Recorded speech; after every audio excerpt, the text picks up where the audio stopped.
you go into the dark, when you flip, you go exactly the same place to the light in our galaxy. Everything.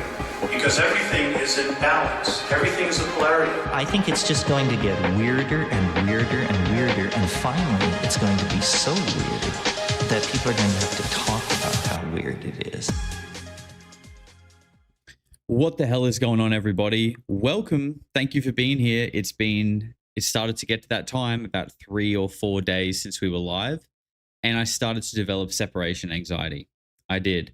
And actually just a bit of anxiety in general, to be honest. Unrelated to you guys, although I do get separation anxiety from you. But anxiety because, for a couple of things, actually. First of all, World War III has began. Fantastic, mildly anxiety-inducing. But also the fact that, if I'm honest, I need to treat this live stream like a spirit bomb. And I need you guys to lend me your energies, okay? Because I do not feel good. Not just mentally, but physically. More so physically, which I think has created the mentally. So you guys know my ankle not been great. Getting better though, which is really good. I can kind of walk almost like a normal person now. But at the same time that happened, I also caught like a bit of a stomach bug, which I think I might have mentioned, but it hasn't gone away. Oh, wow. What is that? Jesus Christ. That's a big one. So stomach bug. Yeah, stomach bug. And ironically, I think I saw you guys just now in Discord were talking about like parasites, like stomach parasites. I think that's what I have. I won't go into the details, but yeah, not good. And literally, like, I can eat the smallest amount of food and my stomach is just, it feels like it's going to explode. Like, so uncomfortable, so bloated. So between that, I've not been exercising. And that's not good for the brain, at least for me. So honestly, lend me your energies because I'm not feeling great. But I knew, even though I didn't feel good, I knew that if we did this, I would at least feel a little bit better. And, you know, even when I know I'm going to feel better hanging out with you guys and kind of debriefing the craziness in our world, I still get like that little bit of like hesitation to do it. I still get like a little bit of hesitation to just turn on the live stream, even though I know we're going to have a great time. It's just like, you know, when you don't feel good, you don't really want to do it, but we do it anyway. And let me just say that when I had this scheduled and then I came and sat down to kind of get ready, I saw a message here from Kyle and Sewell, and they said, "Much love, Jay. You've been killing it. It's amazing to see you grow. It's amazing to see you grow alongside you. Dare I say, following lol, weird or die." Well, first of all, let me say we are not a cult. Okay, we're not. We're not following anyone here. We are not a cult. This is a public service announcement. But seeing messages like that, they absolutely do pep me up a little bit and get me in the mood to do this thing. So thank you very much, Kylan. It's days like this where those messages that they hit different. Corrupt NPC, thank you for gifting and membership, brother. Appreciate you. Yvonne with 4 months says happy to be a weirdo for 4 months and says let's fucking go with $10. Yvonne, thank you. And thank you everyone who's coming to hang out. So if you don't know what this show is, After Dark, it's basically this. So we're really just going to hang out. It's a good chance for you guys to just kind of have do a Q&A. It's a bit more interactive with the chat as well. But we will kind of talk about what's been going on because it's been a crazy couple of days, hasn't it? Oh, and by the way, this is my new humble abode. I'm in Vietnam now. And yeah, this is the new digs. I cheaped out a little bit on the accommodation this time because Vietnam is so cheap. So I thought, you know what? I'll really try and do this month cheap, try and get my head down, do some work, make a bit of money, and hopefully, put some money in the bank so we can have a great trip in America in a couple of months. If we don't go into full-blown war, that is. Why Vietnam? It's just part of my itinerary of Southeast Asia and places that I wanted to see. But also my dad lives here now. So I haven't seen my dad since November. Yeah, I haven't seen my dad since November. And you guys know, like when I was back in Australia, that's who I lived with. So I used to live with my dad. Then he moved over here. Then I was at home by myself for a little while. And then I started traveling, and now we've linked up again. So that's been really cool. Tempest, you little weirdo, thank you for becoming a member again. Wrath of Carneven says, sending healing vibes and big hugs, boss. Thank you very much, Wrath. Very much needed right now. And 420 Breezy says, P Shaw got drafted, and I told them I was underwear. Not P Shaw, bro. They can't be doing that. Hug your furry friends and do not let them get drafted. Jared with 9 months says, I was sick for the past week and just coming out the other side now. Hang in there, brother. Our Polarity baby brings healing energy. I hope so, and I believe it does. I do believe that is the case. But yeah, it's I've just taken some medicine, so hopefully that's going to fix me up a little bit. But I'm hoping like over the next couple of days we can just relax now. I'm set up and we can get on the mend and start exploring again. Hopefully my ankle gets better too, so I can actually get out and about. Any updates on the dude with the sphere? I saw they sell those balls on Amazon. No, well, I guess technically there was an update. So when I did that, the last live stream that I did was the last day that I was in Bali. So I really haven't been able to kind of like do anything between now and then. And I've also just kind of been like seeing what happened and, you know, how it all played out. But my mind was kind of made up pretty quickly about that. And I kind of felt like a lot of people, he uploaded a explanation video 7 minutes ago. Really interesting. Well, look, I'll say what I was thinking and what I was going to say anyway, which is that after he came on our live stream, I was feeling like just a bit, you know, I wasn't really buying it personally. A few people were kind of saying to me, like, why didn't you call him out more? Like, why didn't you, you know, like he's obviously talking shit. Why didn't you say that when he was on the live stream? Honestly, that's not really my style. I think it's other people's style, and that's cool. But it's just not really me. I would prefer to just ask the correct questions and let them fall to pieces themselves, where it becomes like obvious enough that like I don't need to be like, you're lying to me.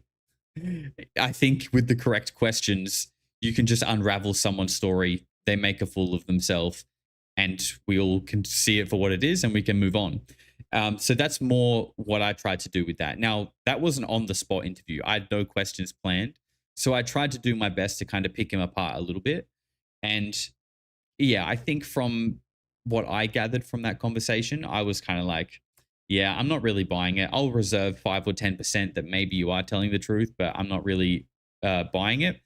But then within about an hour or two, he went live. So this is like an hour or two after he was on my stream. He went live, and there, you know, he was basically like filming from his window, and you could like vaguely see police lights flashing like blue and red, and he was going like, oh fuck, you know, like they're here for the orb or whatever.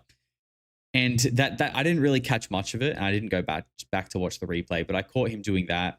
And then he's like, oh, I'm going to cut the stream, like they're going to come and take it or something like that.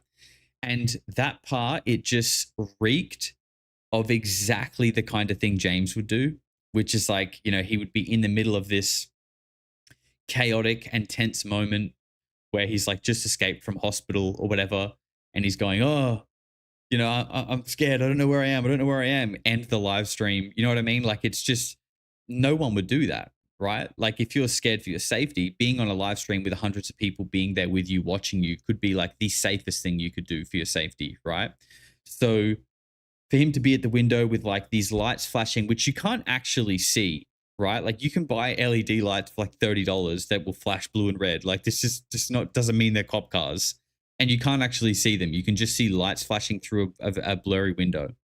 So when he did that and then cut the live stream, I was just like, this is just James 2.0. Unfortunately, we all want to believe, and that's why I'm willing to give some of these things a bit of airtime to look into them, because I do, and still, I'm like, hey, bro, how did you make that laser reflect off that thing in the sky to look like a circle when it wasn't?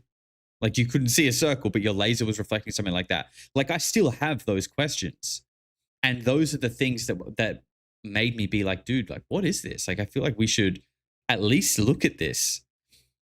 But then, when you hear him talk and you sort of see the story starts to fall apart a little bit, and then the other sus things start happening. It's kind of like, okay, I think it's starting to feel like bullshit now. But I'm still kind of like, but how did you do that? I still want to know how you did that, because that, if we can learn those things, we're better equipped to decipher the truth in the future. But yeah, so I don't really know if I want to do another update video on it, because I do really think it's bullshit, but I also appreciate the fact that people want an update. I don't know. Maybe soon I'll take a look at whatever he's just uploaded and we'll see. But yeah, ultimately, I also don't want my channel to kind of like turn into something that people think they can just like put out a convincing story and get some airtime on my channel. Even though I am genuinely interested in it and I do want to like understand it, I don't want my channel to like turn into that for some people, or they think like, that will be their goal, to try and get their shitty video on my channel. Do you know what I mean? So, it's a weird thing. You just got to kind of navigate case by case. Heather says, I'm so gullible, I'll believe anything. Heather, at least you're aware of it. I think you're one step ahead of people who are extremely gullible but aren't aware of it. And I think there is a lot of people like that. So you're doing okay. You're doing okay. Self-awareness is the key. It is way easier to spot the fake shit when you've seen the real shit. Yeah. Well, unfortunately, you're in the minority, Cat. I've never, well, I have seen some anomalous things, but I've never seen anything that's just been like full blown, like reality shifting for me. Do you know what I mean? I would say my orb experience, I guess, is probably the most. Yeah, I guess so. Bleak says, look after yourself, bro. Sending energy your way. Thank you, brother. Appreciate that very much. Hairy Hominid gifted a membership. You hairy hominid. You little hairy hominid. Thank you, bro. Appreciate it. Rusty with 8 months says, glad to hear you're catching up with your dad. Yeah, thank you, man. It's been great as well. It's really nice to see him happy, which is something that, hasn't always been the case for my life. So it's really nice to see him like genuinely smiling and happy. That it feels good for me to see that. And also like credit to him for, settling and sort of starting a new life in a foreign country that, I've obviously been in Bali for the last 3 months. Coming here, Da Nang is a very expat heavy city, but it's still very much more, it's still very Vietnamese. At least if we're talking about like Bali, right? Like Bali is very Western. Everything's pretty much in English or has an English version. Pretty much anyone working there can speak English. You can just speak English and it's fine. Everything's fine there. Whereas here, it's like, not so much. You kind of need to know a little bit of Vietnamese to live here. At least some basics, or you're going to kind of feel a bit like outcast a little bit, I think. Sweet Neptune with 9 months says, can't wait to see your Vietnam travel blog. Yes, thank you. And yeah, I'm so behind on my editing. I really wanted to, over the last couple of days, get on top of it, but I've just been feeling, I think part of why I feel like I have parasite is like brain fog. Like I just can't really think straight. Probably no medication doesn't help that either. But yeah, so you guys know, I did an interview with Eric Hecker. Still hasn't been edited. I got to do that. And it's honestly, I really enjoyed the interview. Like I hope you guys enjoy it too. So I do want to get it out. It's just like struggling to like lock in for a while to get it done. And I've also got 2 travel vlogs that are filmed and just not edited. So like, I feel like I really need to just spend some time catching up on that stuff. And then hopefully by then I'll be feeling better. My ankle will be better and I can start filming a bit in Vietnam as well, because I do want to do that. It's just like right now, my head, I'm just not there. You know what I mean? And as much as that sucks to be not there, I think like, you know, when you're traveling long term, like, 9 to 10 months or whatever it's going to be, I think like you just have to expect that just like in life, over a year, you're probably going to have moments in a year where like, you're not feeling good, shit doesn't go to plan, and you just kind of have to take a back seat for a little while. You know what I mean? I feel like I'm kind of just in that at the moment. Um, which yeah, it's not ideal, but I think it just is what it is. Can't help it. Recycled teenager with a big $50 super chat says, I hope this helps towards your travels. Absolutely, it will. Thank you very much. That's a huge super chat. And honestly, you guys with this, I was telling someone the other day about this. I met some Aussies on the plane. They asked what I did for work. Told them I do YouTube, and they were like, "Oh yeah, like does that like how do you make money doing that?" And I explained to them, I was like, "Well, you get ads, and I also do live streams, so people sometimes send super chats." And when I was telling them, I was just like, I when I started doing this, I didn't even really understand super chats. I didn't know what they were. I didn't expect them, and I've never asked for them. I've never asked for them, and you guys do it so frequently, and it's just like amazing that it's amazing how much it helps with what I do. So, yeah, thank you so much, because I try to thank you guys a lot, but I don't know if I do it enough. And yeah, at the end of the day, I couldn't do any of this without it. So it really does mean a lot, and it will absolutely help. So thank you. Rose Quartz, you little freak, thank you for becoming a member. And Prison Mike says, looking into his body language, he seemed really twitchy and was moving furtively. Chewing on a zip tie was strange. Anyway, thanks for the stream. Right, you're referring to Alistair. And thank you for the super chat, Mike. Yeah, look, I'm no body language expert, and I don't want to pretend like I am. Sometimes I do get like a vibe or a feeling of people when they're speaking.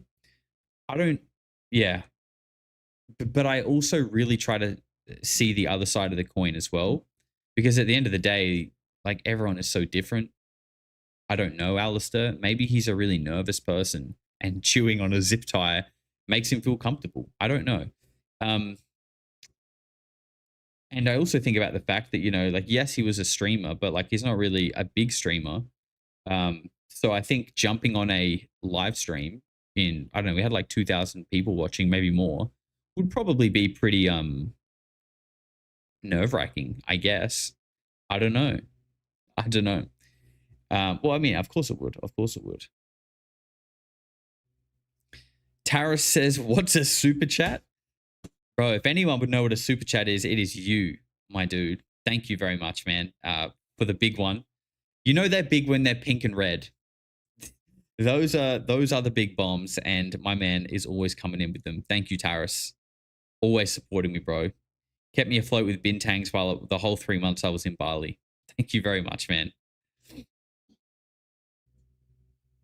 And that was in SGD. That's Singaporean dollars, which reminds me, I have to get my Singapore travel vlog up. Which, again, I'm very self-critical. Sometimes I film stuff and I'm like, dude, that sucks. But I have that problem with literally everything that I do. So it's like I will always think what I do sucks, but then I have to remind myself that that's just me saying that. And that not everyone else will think that, which is a really hard thing to do. I have to like gaslight myself that I'm an idiot and that I'm being too harsh on myself, but that's really hard to do. But there is some cool stuff in the Singapore vlog, I think. So yeah, I got to get that done. Hopefully you guys will enjoy it. Josh, what's the Viet Bintang? I don't know. That's the thing. Since I've been here, I've just not really been eating or doing much. Really. I've been playing a lot of World of Warcraft, if I'm honest. I've been playing a lot of World of Warcraft because that's just all I feel like doing. Like I just want to zone out, not really eat, not really walk on my ankle. Just like I just can't really do much. And World of Warcraft is a really convenient thing to do and play while I don't feel well. And I'm slightly addicted again. 2 months sober, no bintangs for me. Congratulations, dude. I don't even really like I don't know. I've got to be in the mood, I think, to have some beers, to be honest. Your OSRS account is crying now. No, that's still on. We're gonna play some RuneScape soon. Don't worry. Saigon. Yeah, that's where I was. That's where I was. Yeah. If you guys can't tell, I'm feeling really brain fog. Oh my god. I'm feeling really brain foggy, not floggy. Yeah. I got worms. I have worms in me. This is what happens when you have worms. I got a worm in my stomach and a worm in my brain. Okay. I'm doing my best here. Yeah, the guy at least didn't keep us hanging too long. At least he came clean after just a few videos. Okay, so you're referring to Alistair. Has he come clean though? I mean, I don't know what's in this latest video of him explaining himself. Does anyone have like the TLDR on it? Or should we watch it? Should we watch it? If we watch it, it'll probably be like a live reaction, and I'll probably clip it and just upload it to a video because people want an update, and we can do like just a live, we can film a YouTube video live together. Give it a stream. All right. If you guys, if someone just puts it in media in Discord, I should be able to do that.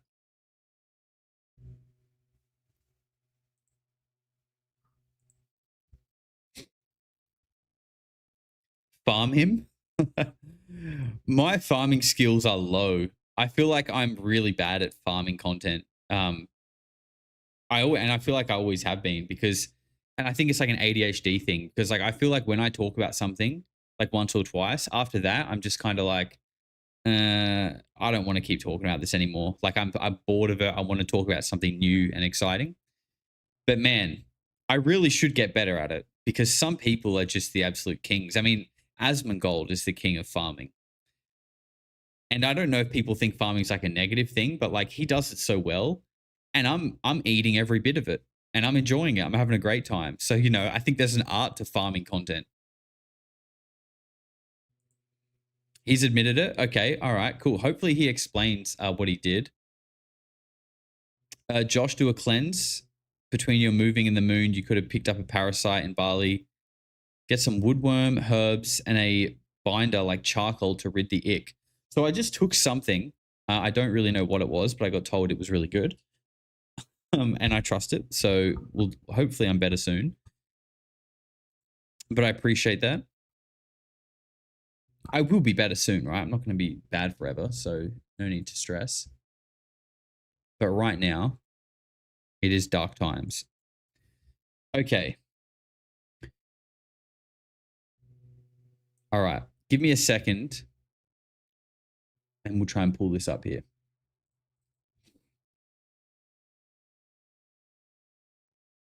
Oh my God, he's so quick with it. He's so quick with it. This guy. Okay. Let's... You know what? Hang on.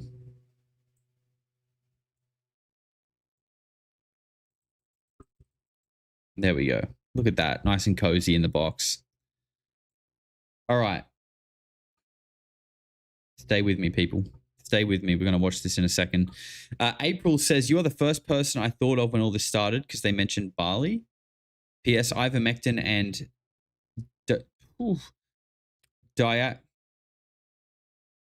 diatomaceous earth. Please look into both. We love you. Thank you very much, April. When you said when this all started because they mentioned Bali, I'm not sure what you're referring to there. Are you talking about like World War III? Yeah, I'm not sure. And if you are, I've not heard any mention of Indonesia in that. Luckily, I'm not there anymore. But thank you very much. Ivermectin and diatomaceous earth. I've got a list of things and I'll add that to it. Attempted human with 6 months says, mate, thanks for everything. I live in the country and work completely alone. You've kept me company for the last 6 months. A deep thanks from my heart. Oh, man. See, I love that. That's awesome to hear, bro. And thank you. Thank you. It still spins me out that like that this is even a thing, that people just want to hang out and listen to me talk. Because sometimes I feel like I yap absolute garbage, which I probably do. but I'm glad at least sometimes you guys think I come out with something that's a little bit maybe mildly profound or enlightening, which makes it all worth it.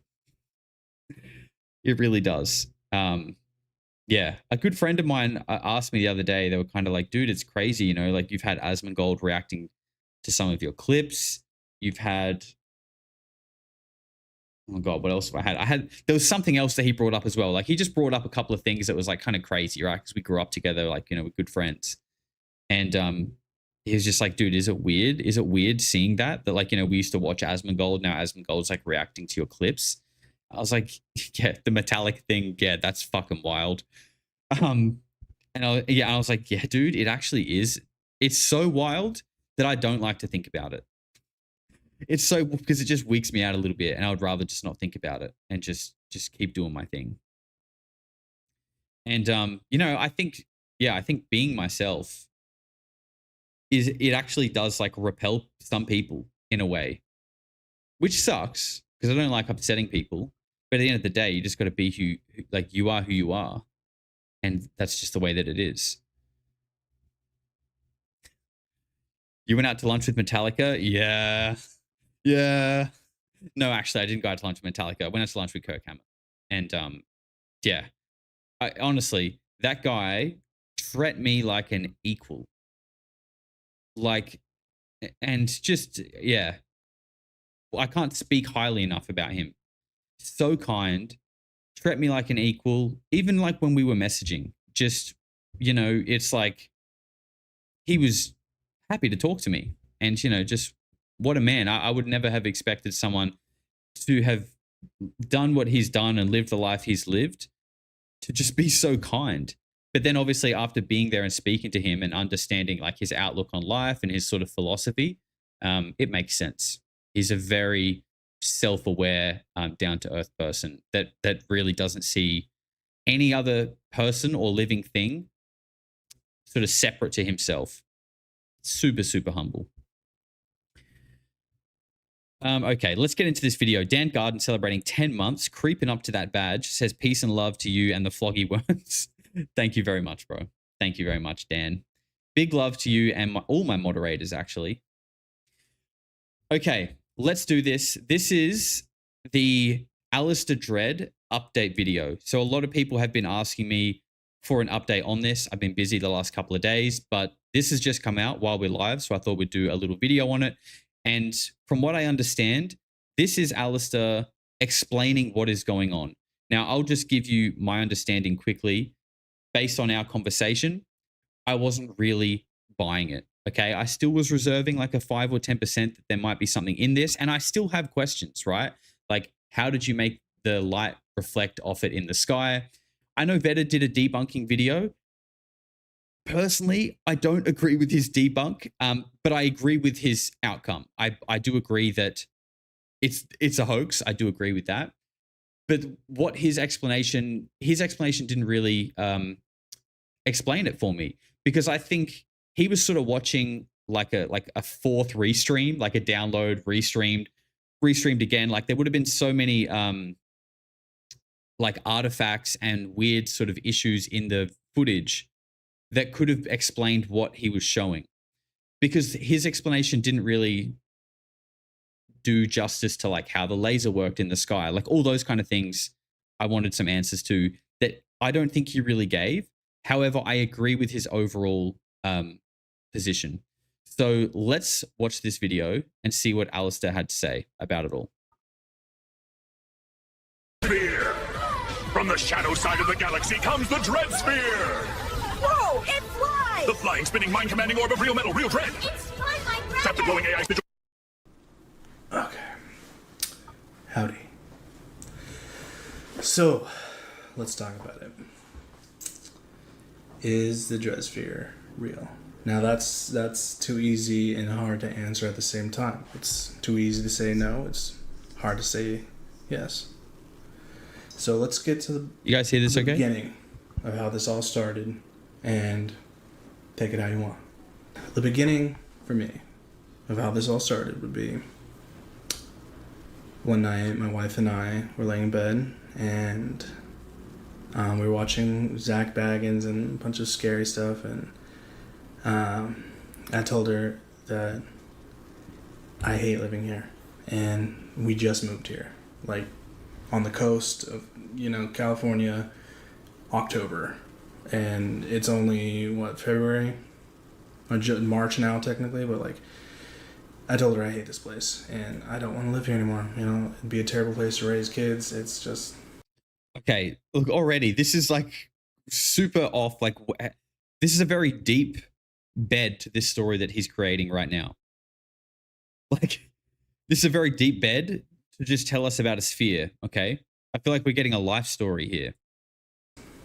like it's so beautiful, but the people here are just really nasty and mean. And I told her that I was in the truck today and a lady came by and flipped me off, and it's a Cybertruck, whatever. I get it. She came up and flipped me off and told me to go back to my country, which was a little contradicting because I'm Native American, and either way, saying that to anybody is just disgusting, And I've never experienced that in my life. And I lived in Vegas, and like, dude, California makes Vegas look so lovely. But we were sitting there and we're joking, and she was like, I love it here. And I know she. Okay, I'm putting him on 1.5 because we don't need the life story. Just tell us about the sphere, respectfully. She loves it here. She loves the beach every day going. It's just, she loves it. And I want to move home. Home for me is a little place hidden in the sand, a little place, a little town where everyone's nice, and, they're like, hey, Alistair, how you doing? How's your mom? They bump into you in the store. They always say sorry. Like, that's where I want to raise kids. That's where I want to, that's home base. And we can always travel and do whatever. Bro's playing victim. It does seem like that's. It does seem like that's what he's posturing for. If you, because she's like so like a sympathy card. You do. Like, if you can convince people that Bigfoot is real, get 30 million views or something like that, we can get out of here. And we.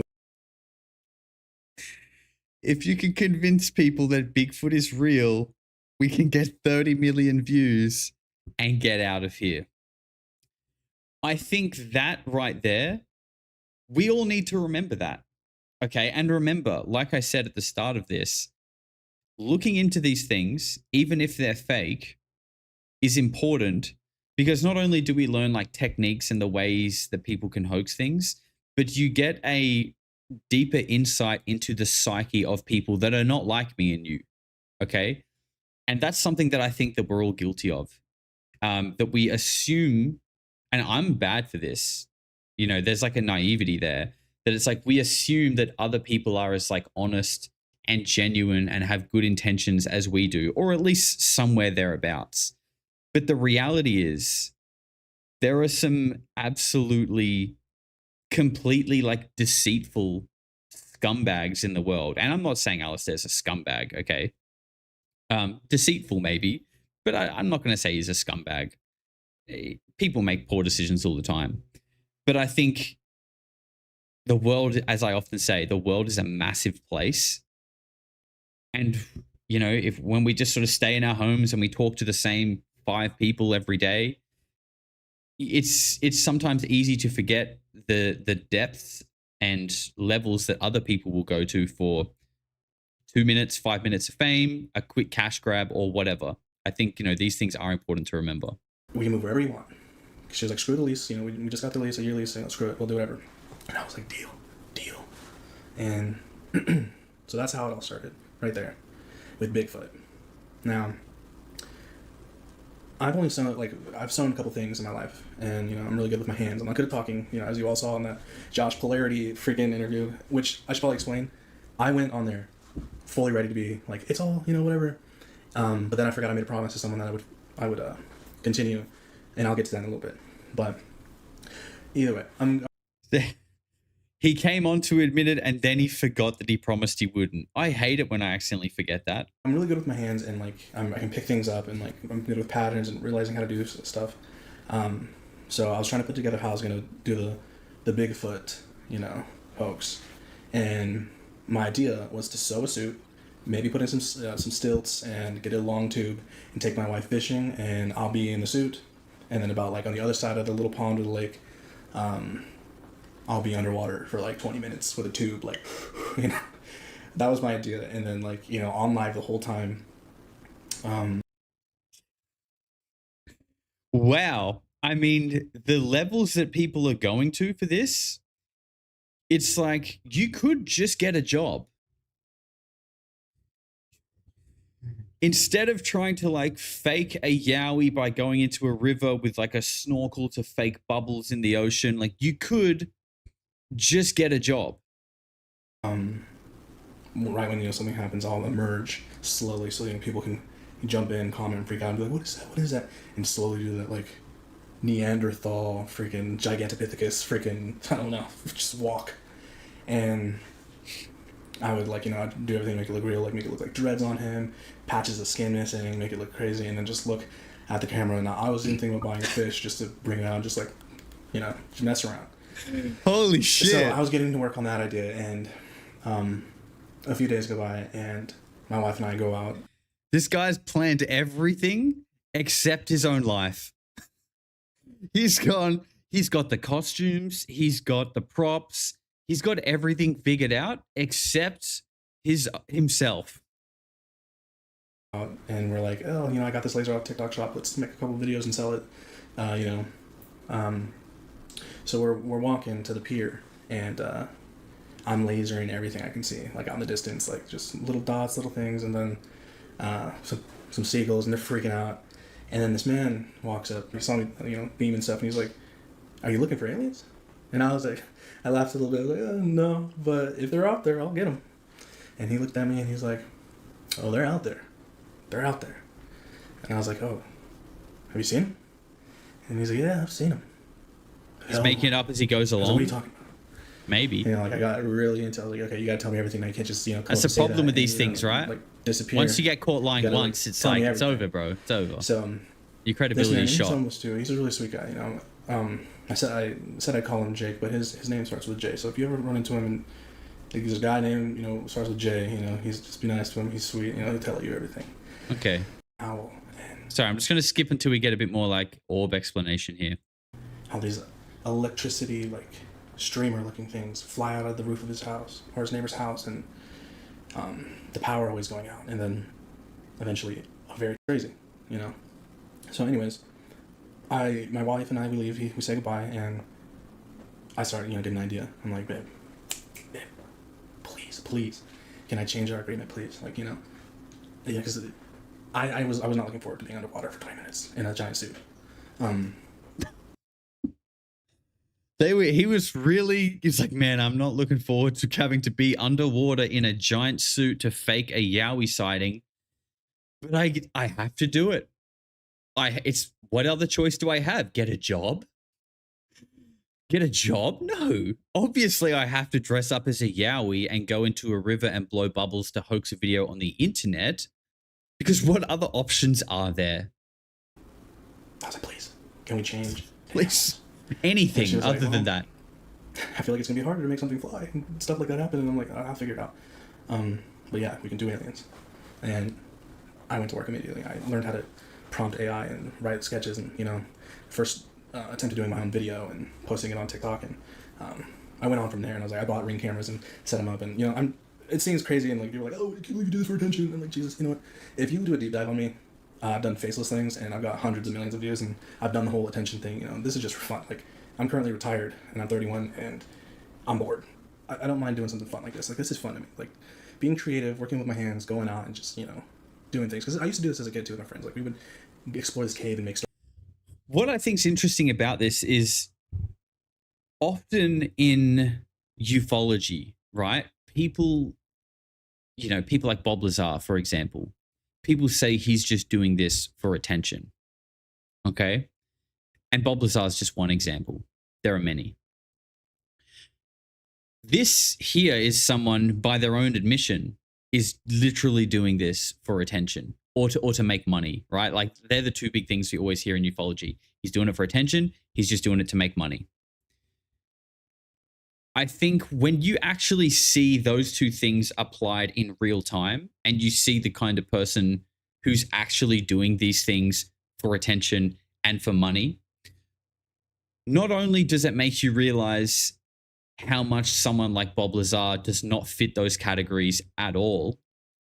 But it also shows you how quickly the internet will dismantle the lies, and that people who are doing this for money or for attention, I always say this, and this is also partly why I like to look into this stuff, because I know now with like a moderate sized platform, I know that I at least have the reach to enough of the internet that we will figure this out, truth or not, very quickly. And I love that about the internet. Like, I was raised on the internet, okay? I've lived in weird dark corners of the internet, okay? Not a complete degenerate, not like a full 4chan kid, but like, you know, I've seen some shit, okay? I know the lengths people will go to on the internet to dox people, figure things out, and get to the bottom of stuff. And I think that's like our advantage, right? Like, we should use that, and I do. So to me, when someone like this is coming out saying, I was just doing it for attention, it's kind of like, okay, well, now all the people that were saying someone like Bob Lazar is doing this for attention or for money, that to me just is like, bro, if you can look at this and then look at Bob Lazar and try and say they're the same, it's like, no, that is just straight up retarded. If anything, this lends more credibility to other people who have been accused of similar things, because this gives you a real life living example of someone who is just doing it for clicks, for attention, and also how quickly lies will be dismantled by the digital autists of the internet. Okay. And I love that, because it just means that, like, you know, the truth like doesn't need to prove anything. And you can try and throw shit at it. I mean, not you. People will try and throw shit at the truth, discredit it, create lies about it, and that can upset people. But I really believe that, like, the truth is the truth no matter what. And it doesn't matter what you do, what you say. Time will devour everything else. You just got to be patient. Make stories about it and then do a found footage kind of thing, and, like, you know, just make it funny and just, you know, live, you know, have a good time. So I'm setting up cameras and trying to put his stories to life, you know, everything that he said that nobody believed him about, like, I was going to bring them to life with, you know, either AI or just, like, you know, my own made video of it, you know. And that started to blow up, and, you know, I got close to, you know, hitting our goal. And after that, I was so happy. I looked for him. Like, for a while. And, you know, it took a while to find him, and I told him, after I did, I found him, I showed him, I was like, look, I brought your stories to life. And he was just so happy, and he was like, no way. And it was a good little time, and then he was like, hey, I'm gonna let you know something else then. And that's when he told me he went hiking, and he found a UFO. And okay, I was very intrigued with that. He told me he found it, and my mind's racing as he's talking, because, like, you know, my ADHD, like, just everywhere. But he's talking, and I'm getting these ideas, and I'm just like, I don't know, I'm like bursting with energy. I'm like so hyped, because, like, what he's telling me is just like mind blowing. He's telling me he went on a hike, and by the lake, and it was late at night, an orb, he hears the humming, and the orb comes down to him, and it lands right, like, in his lap, and he has it. And this time he didn't tell nobody. He didn't show anybody the proof. Everyone who thought he was a liar, he didn't care. He didn't show anybody what he found. And he had it for like a week, he said, around that time, and he did everything with it. He talked to it like it was a child. He played with it. It did everything that I did in the video, and way more. Kyle says, imagine being stuck at work. Imagine being stuck in a work truck with this guy. He'd lie your ear off the whole ride. Dude, I've worked some jobs in like little crews of like 2 or 3 guys where you got to go on like long 3 to 4 hour drives. And like when you get stuck with that one annoying dude, or like, yeah, someone who you just know always bullshits, and it's like, it's more mental effort to try and like be like, bro, stop lying. Like, we know you're full of shit, bro. And you kind of just submit. You just submit. And you would have this guy in the truck the whole way just telling you about like all the orbs that landed, and you'd just be going like, yeah, that's cool, man. Yeah, oh, that's crazy, bro. Really? Oh, cool, man. Nice. Okay. Yeah, sweet, dude. That's awesome. You just give up. You just give up, bro, and you just got to let him go. I just wasn't sure how I was going to bring everything else to life. He said he would talk about how he put it near his plants, and I've been in that truck, and yes, you do submit. Like yep. Oh, yeah. It's just easier. It's just easier, man. I was going to get back to. So just go let him go. I ADHD, you know, super excited. You know, I was just in there chatting, and they're like, all right, come on, dude, you gotta get in. And I'm like, oh, screw it. Didn't even think like, oh shit, you know, this is something I'm making up right now, and you know, I'm not good at lying to people. Like, to the What the? So he's saying there was a lot of buzz for him to come in the live chat, and amongst the chaos of everyone being like, dude, come on the live show, he forgot that he was faking it. Wow, that's crazy. I mean, I've got a pretty bad memory. I will admit. But that is something else. That's something else, sir. And you know what? I feel like, given your track record, you might not be telling the truth right now. Now, that's just a guess. It's just a guess. But, you know, if I was a betting man, that's where my money would be. To their face and doing that stuff. I don't like it. So this was always coming to light, by the way. I was always going to tell the story, but I was hoping to finish it. So I got on, Next. bombed it. Hold on, Looked like hold a on. total doofus. Patience. You know, I'm not good with speaking, especially nervous. You know, like I stutter. We got and time. My stutter almost came back, and I'm just like bombing hard. But either way,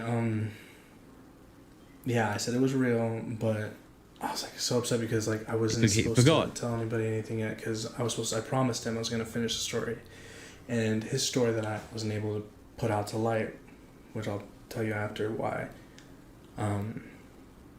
So his story basically, There it it is. starts to die. He says his ball that he found starts to die. From the bottom, it starts to lose its shine and work its way up to the top.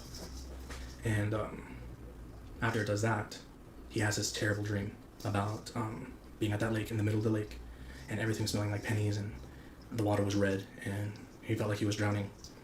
And then he wakes up, and he takes his knapsack and he takes the ball back.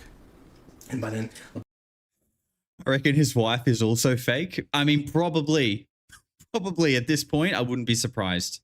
the ball is heavy. It's no longer, you know, like light. It's heavy.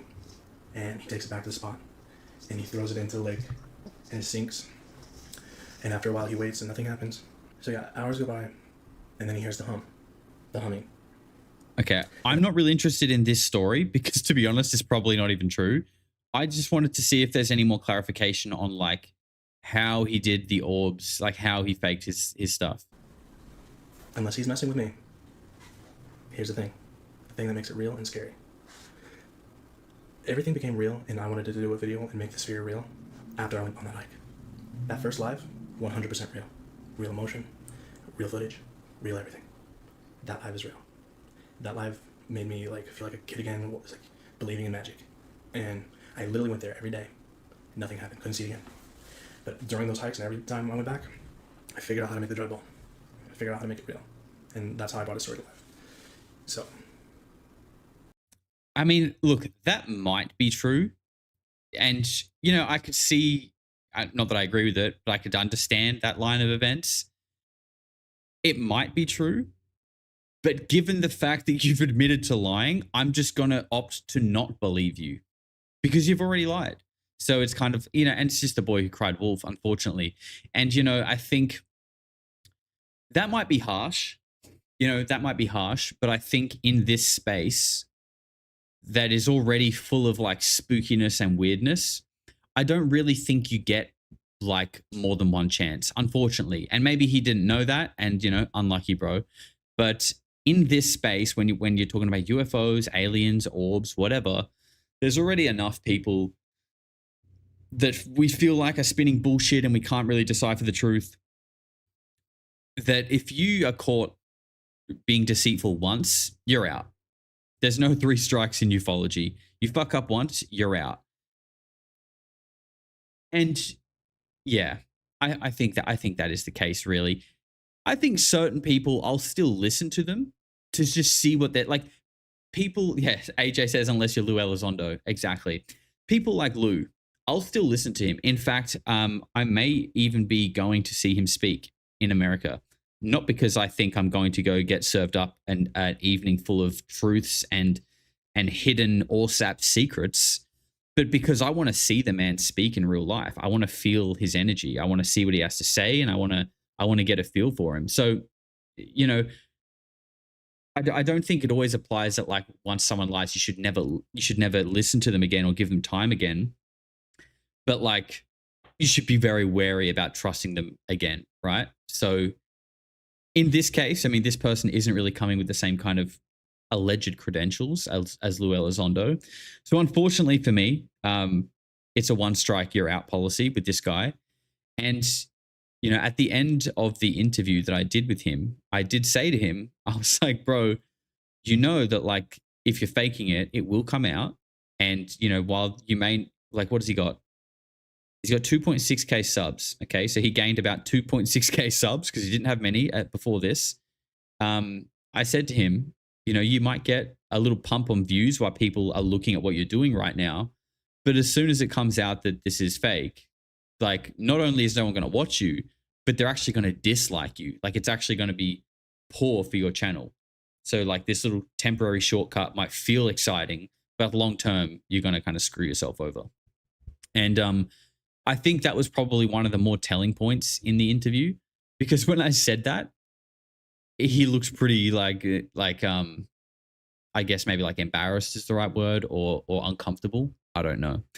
But there you go. I think that wraps it all up. Look, for what he's saying about his story there, I don't know. I don't really care, to be honest.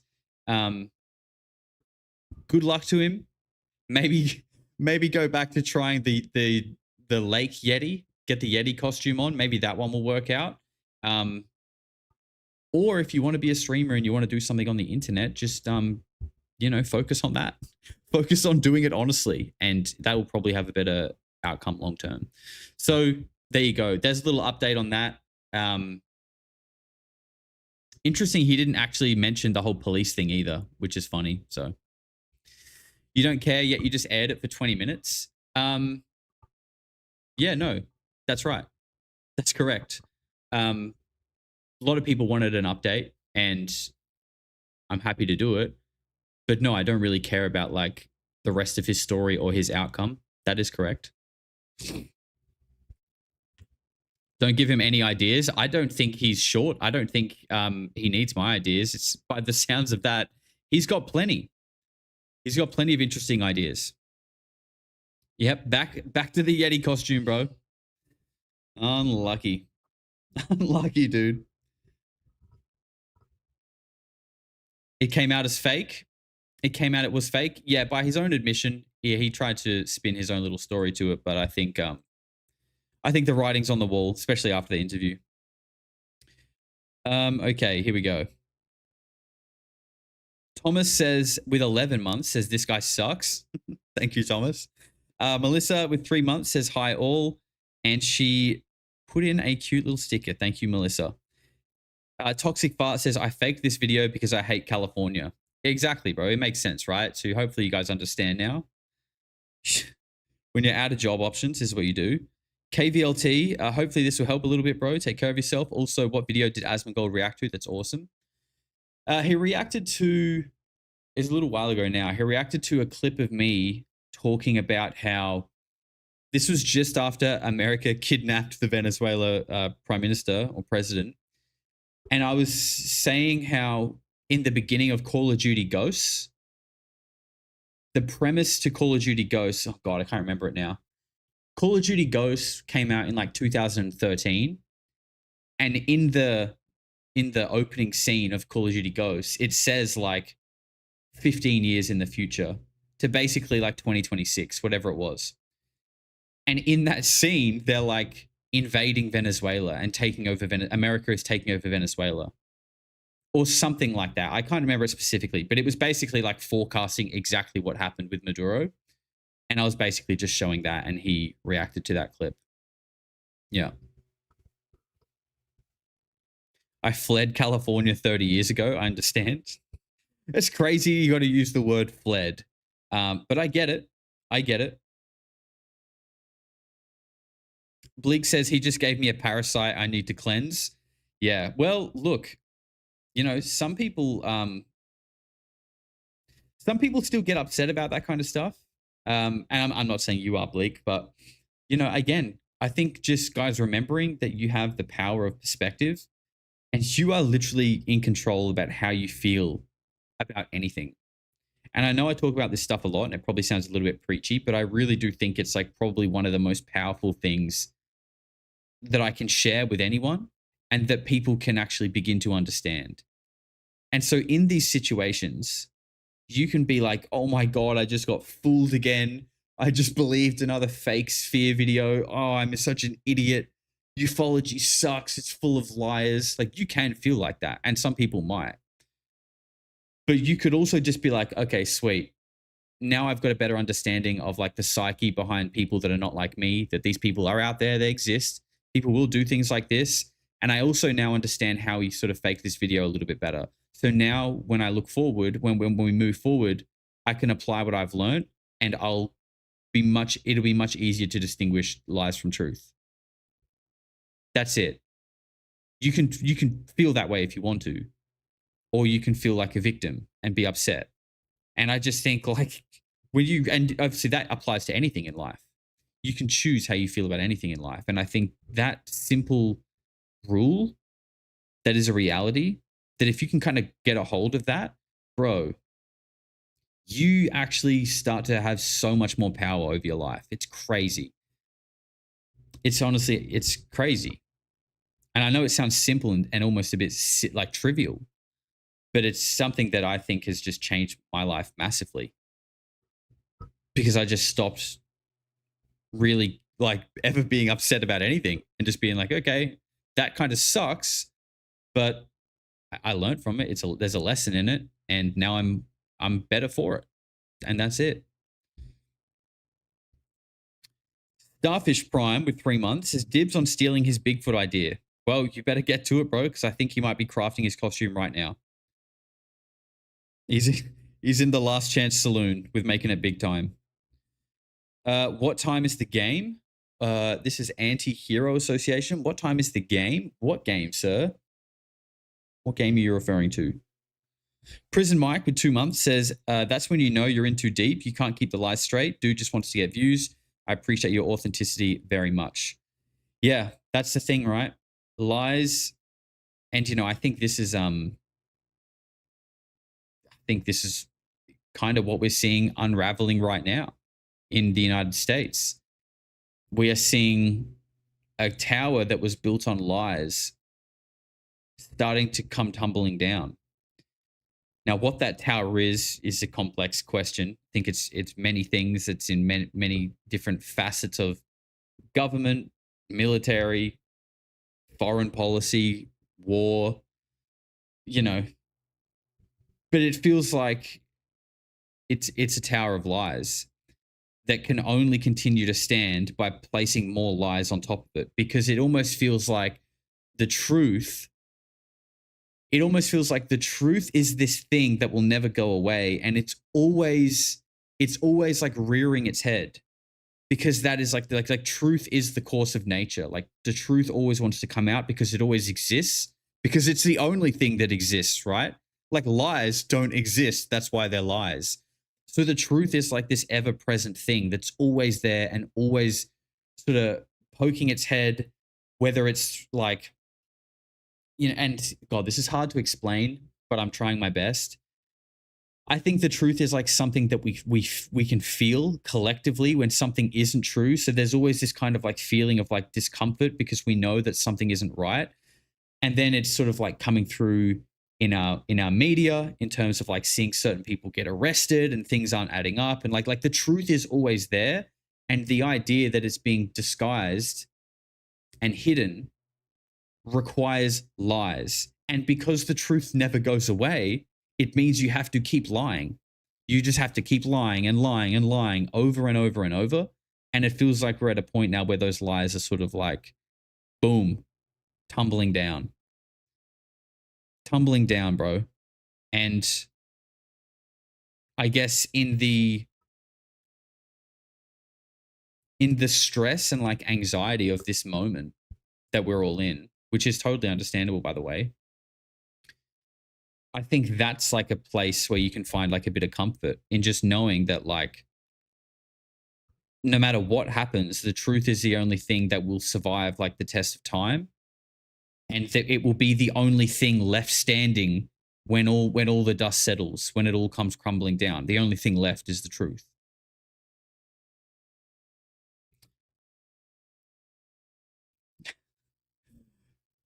What did you say, AJ? It's okay, Josh. You're trying and you're full of worms. Thank you, bro. I'm doing my best. I'm doing my best to channel you guys some kind of enlightening message, just give you something a little bit profound. Meanwhile, there's a literal worm eating my brain and my stomach. Was it like RFK that said he's got a worm in his brain or something? There's like RFK and worm in brain is like a thing in my head. I can't remember exactly what it's from, but it's a funny quote. Toxic Fart says, I forgot I was faking it. I hear that from all the ladies. Yeah, that's a classic one, dude. That's a good one. And like the audacity of the man to be able to say that on camera and think people are going to go, oh, and to think people are going to go, okay, so so he went to come on the live stream and he just forgot that he was lying. So he lied again by accident. Like the audacity to think people are going to hear that and be like, oh, well, poor fella. Poor fella's just a bit forgetful. Oh, God. Oh, man. Get in the Yeti suit. That's all you got left, bro. In the Yeti suit you go. Eddie Mora says, thanks for reals. Your hard work, bro. I'm praying for Pinocchio to quit, but quit before he gets hated on even more. Musha love from beautiful San Diego. Yeah, I agree, bro. But I think, you know, with someone like that who lies, it's like I'm a pathological liar, perhaps, you know, people who just like lie, and it's like so ingrained in them. It's almost like second nature. And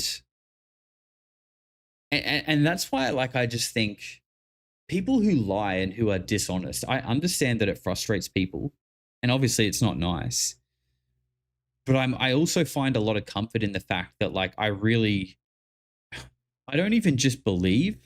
Like, at this point, I feel like I know that, like, nature takes its own course with people like that. Like, when you live a dishonest life and you live a dishonest way, you act dishonestly, you put dishonest energy out, then that becomes your reality. Like, that is the reality you live in. And, like, dishonest energy does not reward you with abundance. It does not reward you with the things that you seek and the things that you envision.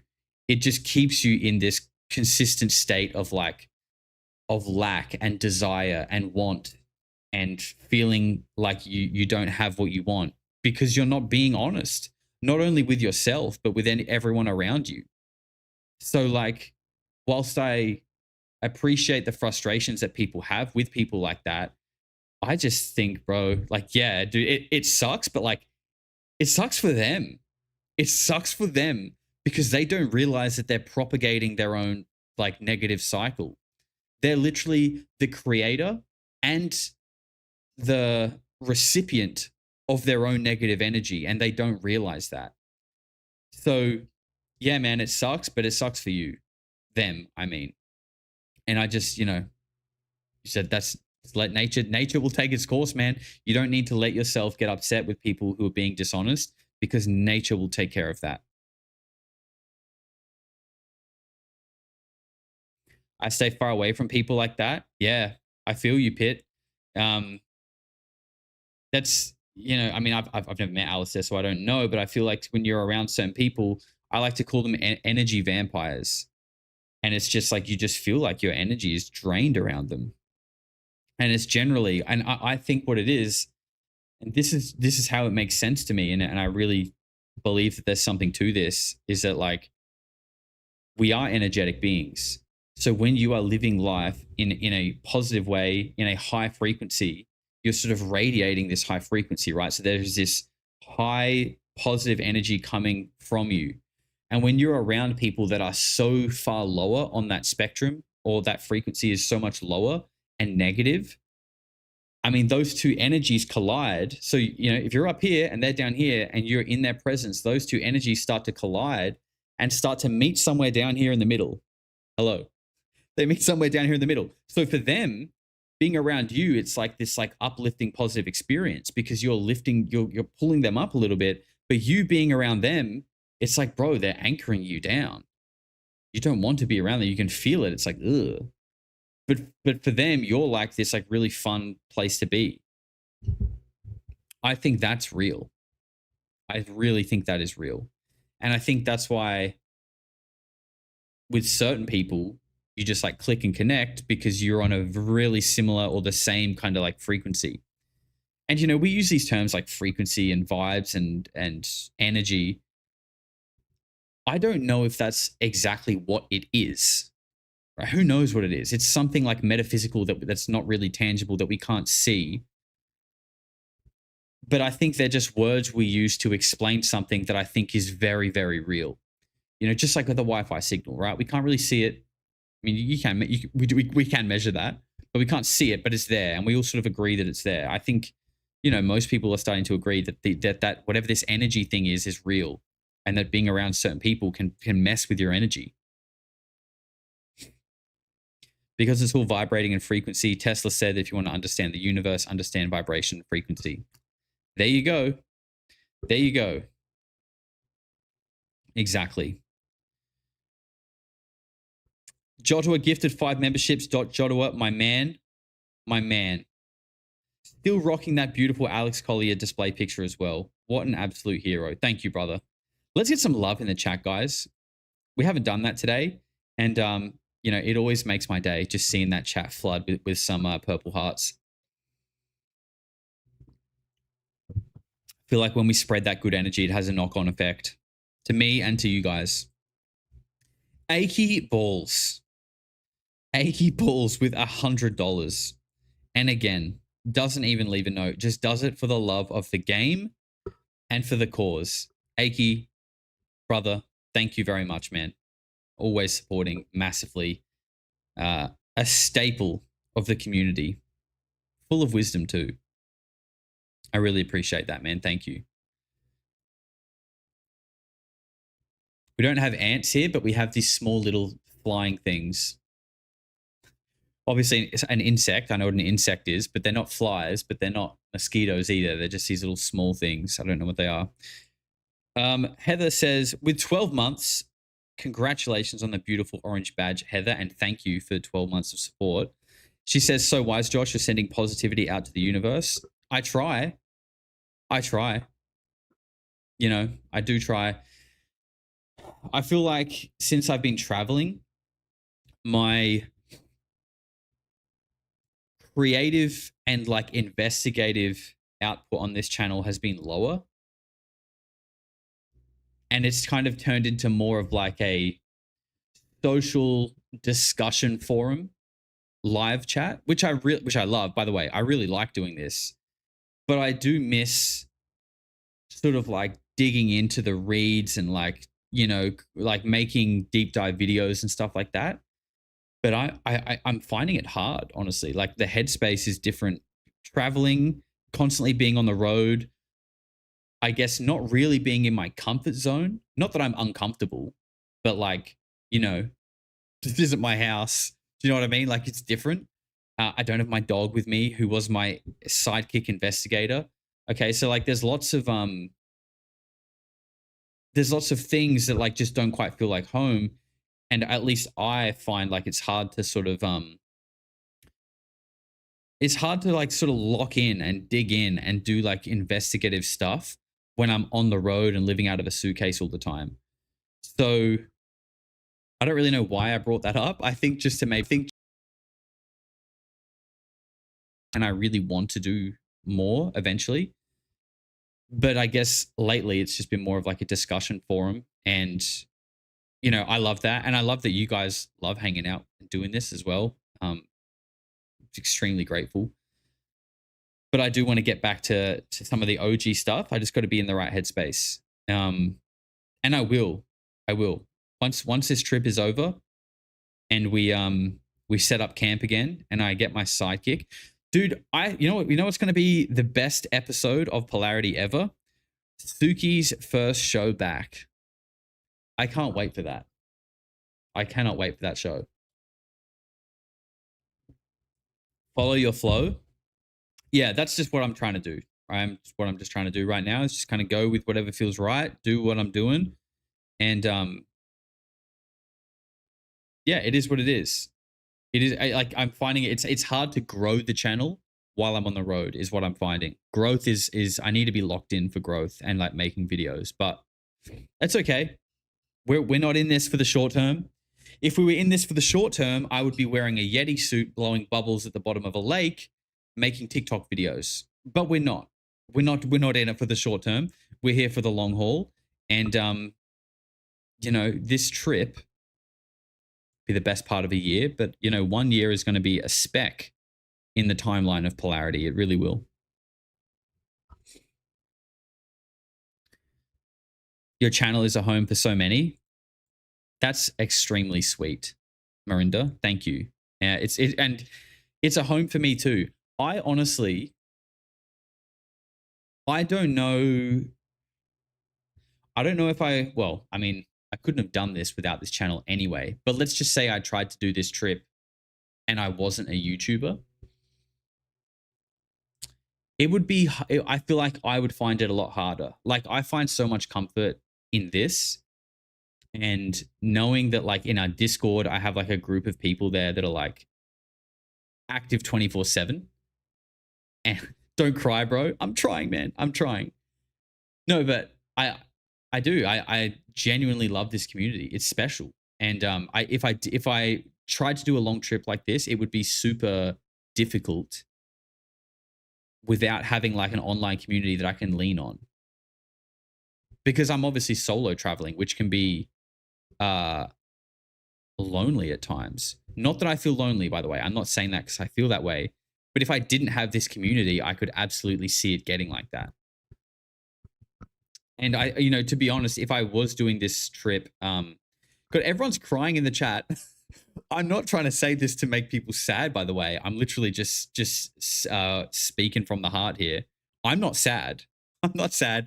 No one else should be sad. I'm quite happy. I love you guys. But yeah, I think if I was doing this trip without running a YouTube channel at the same time, I'd probably be like staying in hostels and there would be lots of people around, which by the way, we're crying and holding hands. Amazing. That's very cute. That's what we'll be doing every night, by the way, at the Polarity compound. We'll be sitting together by the fire with our dogs, holding hands and crying. Maybe not crying. We'll be planting seeds for the next harvest and selling our excess seeds to our competitors for 10x the rate. Let me catch up here. Toxic Fart says, I bet if he takes his shirt off, he won't need a Yowie costume. Wow, bro, really said that. Dude, I'd look like a Yowie right now. I swear to God, this parasite has me bloated. Like, I feel like Peter Griffin right now. It's uncomfortable. And I was walking down the street today with my crutch, hobbling down the street. I looked in a windows, like a shop's side mirror, and I was like, my word, where did that gut come from? Because I swear 2 weeks ago, I was like in the gym and I was like, all right, I'm in shape. Like I'm looking good and feeling good. I'm happy with like, with my health. And I just looked sideways. I don't know if maybe like, well, my tank top was a bit tight because bloated. I just looked and I was just like, Jesus Christ, I was doing so well. Now I look like a Yowie. It's okay. It's okay. We'll figure it out. We'll get on top of it. We will get on top of it. As long as I don't roll up to contact in the desert looking like a Yowie, I'll be happy. That's the parasites. Yeah, I think I got the XL parasite. Where is Jim Carrey? Oh, we should talk about that. We should definitely talk about Jim Carrey. Wow. We should definitely talk about Jim Carrey. Get this man a nice Texas girl and he can settle on a ranch. Oh, a Texas ranch does sound like an ideal location for the Polarity compound. The only thing is, it's in America, which I have nothing against. I just don't know how safe it will be in the post-apocalyptic world. Now, I hope it is safe. I really do. And I also like the fact that you guys have lots of guns, okay, because they will be important at the compound. And I will need you guys, my free folk. You guys will be manning the guard towers because I don't know how to operate. What did someone call the guns the other day? Someone called guns like freedom seed planters. And I just thought that was amazing. Freedom seed planters, aka guns. I love that. I love that you guys like fully not only understand my humor, but you're able to expand on it. Freedom seed planters. Amazing. Fully read in, gifted 5 memberships. Bro, thank you. Fully read in. Very generous. I appreciate you and all the channel support that you do. And Time Travel Tapes put in $10 with a little sticker. Thank you very much, Time Travel Tapes. Time Travel's an interesting one. God, we've been yapping for so long, and there's actually so much stuff I really wanted to talk about, which we still can, by the way. There's no limit on this thing, okay? We do not have to stop. But, man, how good... Okay, Jim Carrey, Neil McCaslin has gone missing. Gary McKinnon was just on American Alchemy. So much interesting shit has happened in the last couple of days. I just don't even know where to begin. And again, if I was back home, you know, we could be like pumping out videos on this stuff. Like we could be doing it. But like when I'm on the road, it's just hard. It's harder. But God, okay, well, let's get into some of that. First of all, Dusty G says, I'm praying to save your stomach and Shia. Thank you, Dusty. And thank you for the $20, bro. Yeah, me too. I took 10 tablets before the stream started. Don't worry, they were just morphine. Okay, they were just morphine. So I just took 10. Don't worry. No, I'm kidding. Obviously, I didn't take 10 morphine tablets. Relax. But I did take 10 tablets though. But apparently, that's the recommended dose of something that my dad and his partner offered me. And they say it's really good, and that he's taken 10 plenty of times. So I'm hoping we recover very quickly. 10, I know. That's what I was like. I was like, okay, 10? Do I really need to take 10? But they're very small. So it is what it is. I'm sure it'll be fine. I've taken worse. I've definitely taken worse in my rave days, that's for sure. Oh, the glory days.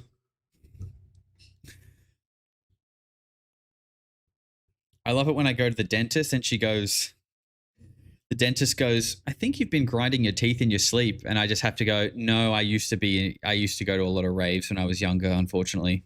Yeah. Ra Clark, thank you for gifting a membership and also celebrating 5 months. Thank you. Thank you very much, Ra Clark. Always here supporting the stream. Okay, God, where do we start? Let's start with Gary McKinnon on American Alchemy. I'm assuming most of you guys have seen that. First of all, what did you think? I loved it. Also, shout out to Jesse for flying to Scotland, or at least the UK, to go and do that. Like, you know, I'm doing podcasts just getting people on a live stream. Then people are flying, you know, other people will fly people in. Jesse's flying there. You know, you gotta tip your hat to that. I also want to say as well, I've been making a conscious effort to do more podcasts this year because it's something I want to get better at interviewing people and talking to people. But I really don't like doing podcasts over Zoom because I don't know, it's not like a fully natural conversation because you kind of like, there's that slight delay. So you sort of like interrupt each other sometimes. And that might be minor for some people, but it bothers me.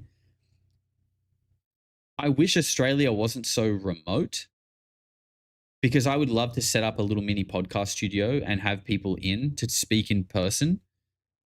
But I can't be flying people to Australia. Also, who would want to come to Australia? Not because it's not an amazing place. It is. Although the government's a little bit retarded, but you know, that's the case in most places. but it's like a 20-hour flight. So, you know, not only is it expensive, it's you know, it's a big commitment. It's a big commitment. But who knows? Who knows what will happen? I would love to do that. You do it well though, considering. Thank you. Thank you. Rob says your interviews are fine, Josh. Again, this is me just being critical of myself and always wanting to improve. I think I just feel like when I'm watching podcasts, I enjoy watching people in person talking because there's just more of. I think people in person are able to form a more authentic connection because they're there in person. They can feel each other's energy. They can vibe. You know what I mean? They hang out the day before, that kind of stuff. It makes for a better interview. But, you know, at the end of the day, I've only been doing YouTube for 14 months or 15 months. So it's actually still very early. And I just need to remind myself to chill the fuck out sometimes. We'll get there. We'll get there one day. Heidi says, hey, I'm flying to the land of the free for Contact in the Desert. People would definitely come to Oz. Are you actually going, Heidi? I did not know that you were confirmed attending. That's amazing. That's amazing. I'm really looking forward to meeting you guys at Contact, which is crazy because you don't, well, I mean, Australia is a big place. You do live kind of far, but you live in Australia, but we're going to meet in America. Amazing.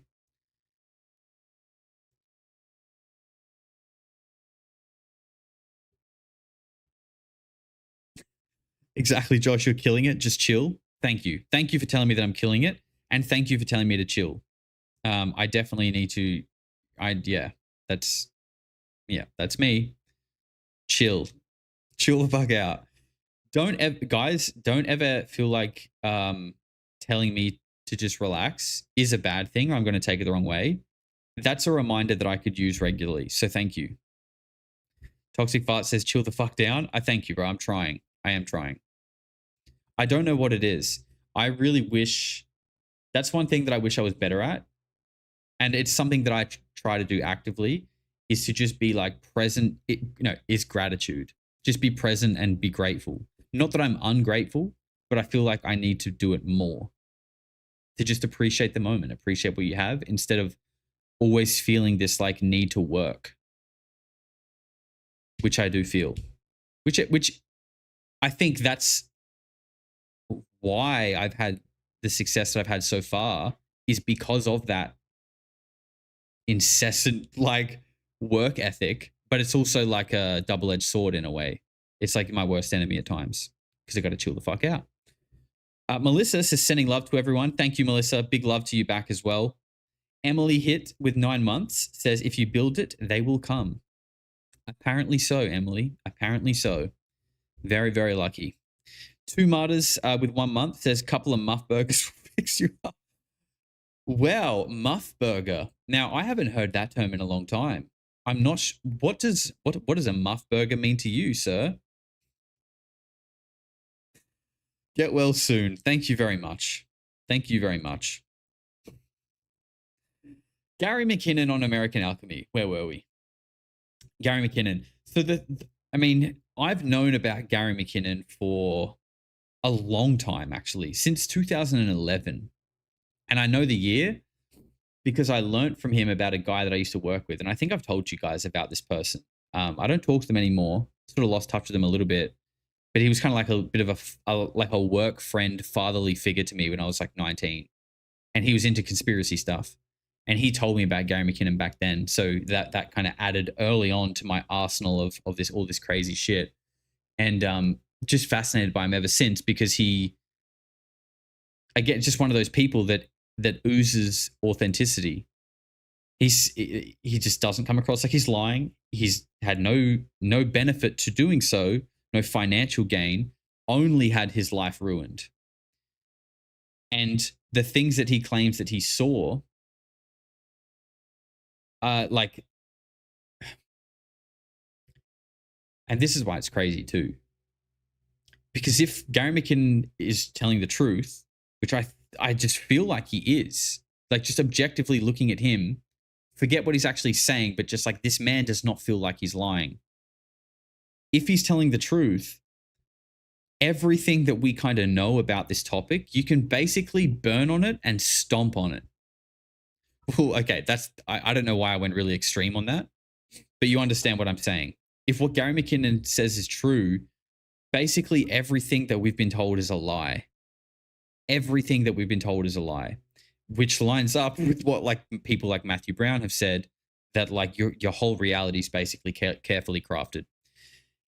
And so I got really inspired by watching Jesse's show, and I've written down some dot points and things that I want to try and craft into a bit of a deep dive video about like a breakaway civilization. And you guys know, if you've been watching this channel for a while, that I'm fascinated by the Nazis. They really were the naughtiest boys.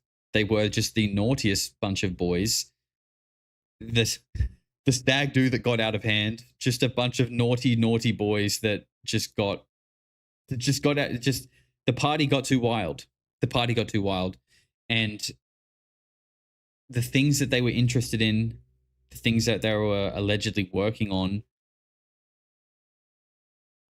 coupled with some of the testimonies that we have and the society that we live in today, and the world being the way that it is, the idea of a breakaway civilization that began in like the late 40s, early 50s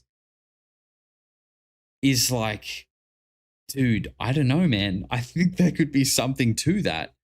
And I don't know. And, you know, what does that mean? Did they break away and they go live on another planet? Do they live? Are they sort of living amongst us, but in their own kind of like overarching society where they're not paying taxes?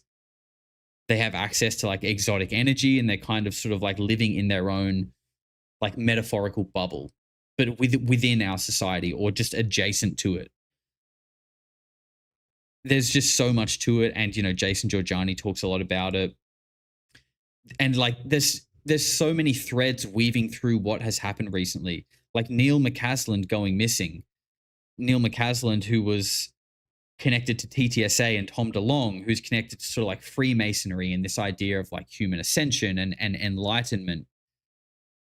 And Tom DeLonge talks about like Greek mythology and Nordics and the others, and that all of this is kind of real, which kind of like connects to Atlantis, which Jason Giorgiani talks about. And he also talks about the breakaway civilization. Epstein and Ghislaine Maxwell are super interested in this whole Atlantis idea as well. All of this stuff is kind of tumbling down right now. Neil McCasland goes missing. Trillions of dollars go unaccounted for, have been unaccounted for, that Catherine Fitz says has been used to build a new breakaway civilization. The top level Nazis were brought in paperclip, embedded into high places of power. Giorgiani says that they kind of created this sort of deep state breakaway. Like there's just so much there with what's going on right now. It just feels like, man, not only that, we watched The Island the other night in Discord. For those of you who are watching, we do movie nights in Discord sometimes. They're free. We just stream a movie and we can kind of like hang out and chat while we're watching the movie. And we watched The Island. And that is directed by Michael Bay. And it's about an island where they clone people. And I mean, they for lots of purposes, but one of them is for the sort of rich elite people in society to have body doubles, which could be used for multiple different things, right? And one thing that was sort of interesting in it is that a lot of these body doubles, specifically Scarlett Johansson, looks like a Pleiadian Nordic genetically perfect queen. Okay. Now that might be me projecting some of my own tastes and bias into this take, but I'm only human. But it made me wonder, okay, if like, because there's like a connection between like Nazis and Nordics, or blonde hair, blue eyes, etc. It makes me, and also like the bell being like a time machine, you know, this kind of thing. It makes me wonder if the encounters that people say they've had with like Nordic looking beings are actually genetically modified, or you could say like genetically perfected humans from the future.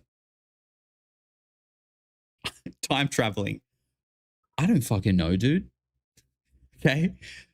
Don't make me say that shit and then have to follow it up with some kind of answer. I don't know. I'm just spitballing the things that I think about when I'm watching that movie and considering the things that people have spoken about, the Epstein stuff, the human cloning, the Nazis, their fascination with the Aryans. It's crazy, man. It's crazy. So I wrote down a bunch of that stuff. I want to try and do like a deep dive video on it, like an old school Polarity cook up where we sort of weave it all together. But it's hard on the road. But I'll do my best. I'll see what I can come up with. Trump is a time traveler is my new favorite theory. Yeah, Xansa, it's a wild one. But it's wild because there are things that kind of point to like it being at least a potential realistic possibility. And that is obviously, I guess, starting with, well, I guess it would technically perhaps start with Tesla and his idea of like free energy extraction and his understanding of the universe being in like vibration, frequency, sound, etc. And then his sort of research being squashed. Donald Trump's uncle going in, taking all of his research and his work and it being kind of like hidden away for a long time. And then Donald Trump comes on the scene. He becomes the president. He's got this son who is sort of unlike, well, I mean, look, this may not mean anything, but he's, for a kid his age, he's very like, he seems very, God, what's the word? Like astute. That's not really the right word. Like mature, astute, down to earth, and educated, and 7'10". Stoic. Beautiful word, Brad. Thank you. Seems just very stoic, very grounded, intelligent, and tall, and blonde, and Nordic. Okay, not completely stereotypically Nordic, but like definitely has those features and is 7'10". So there's that, and it almost feels like he's this like protege being created to be like the next president in a way, kind of like Charlie Kirk was until they blew his head off for saying that maybe we shouldn't support war in the Middle East. Crazy thing to say, right? Extremely anti-Semitic thing to say. So, you can understand why that happened to him. But Baron Trump seems like he's almost being kind of like groomed and postured into this position to be some kind of like new stoic world leader. But the craziest part is there are books from like the 1800s that talk about this, and they're called like The Last President. And then there's like the time traveling, something about time traveling and Baron Trump. You know what I mean? Like all of this stuff was pre-written. And then you've also got Werner von Braun, who, I don't know if it's like really definitive that he was an occultist, but he was definitely a Nazi. He's definitely a Nazi. Father of the V2. The Nazis were very into their parapsychology, black magic, and occultism, communicating with non-human intelligence by their own admission. And then, obviously, he comes over, starts NASA, the American rocket, well, not the American rocket program, but, at least the moon missions he was very integral for. But in the 50s, which is like interestingly around that time when they would have been in America, in the 50s, he writes a book called Project Mars about a guy that's known as Elon that becomes a leader that takes the human race to Mars. That's like Werner von Braun wrote that book. And like, by the way, rocket scientist, high-level Nazi, leading moon missions, whether they're real or not, where do you find the time to write books. Where do you find the time to write fiction books? I mean, that is crazy. That, like, let alone the fact that it's basically depicting the modern day 60 years in advance, 70 years in advance. But the fact that you had the time in between putting man on the moon and developing the V2 rocket and being part of Operation Paperclip, you're just writing future prediction novels in your spare time? Maybe, I don't know. Ghost Rider? I just don't think so. Maybe. I don't know. I don't think it's a Ghost Rider though. And not to mention that Elon is like still regularly like, I'm telling you guys I'm an alien and no one believes me. I believe you, bro. I definitely believe you. I absolutely believe that Elon Musk could be an alien. And I love that. I love that I believe that. Does anyone else believe that? Yep, Zanza says exactly, we believe you. Yeah, I love that. This is 2026. We literally believe you, Elon. I believe you. The only thing is, can you do something that proves it? I would love to see that. I think him being an alien, if Elon Musk came out on stage and did something that proved he was an alien, I mean, it depends what it is that he does. I'm just trying to think, would I be shocked? How shocked would I be? I might just be shocked at the fact that we see an actual alien, but the idea that it was Elon, I would probably be like, that kind of makes sense. That kind of tracks with everything that you've done and, you know, everything. It just kind of makes sense.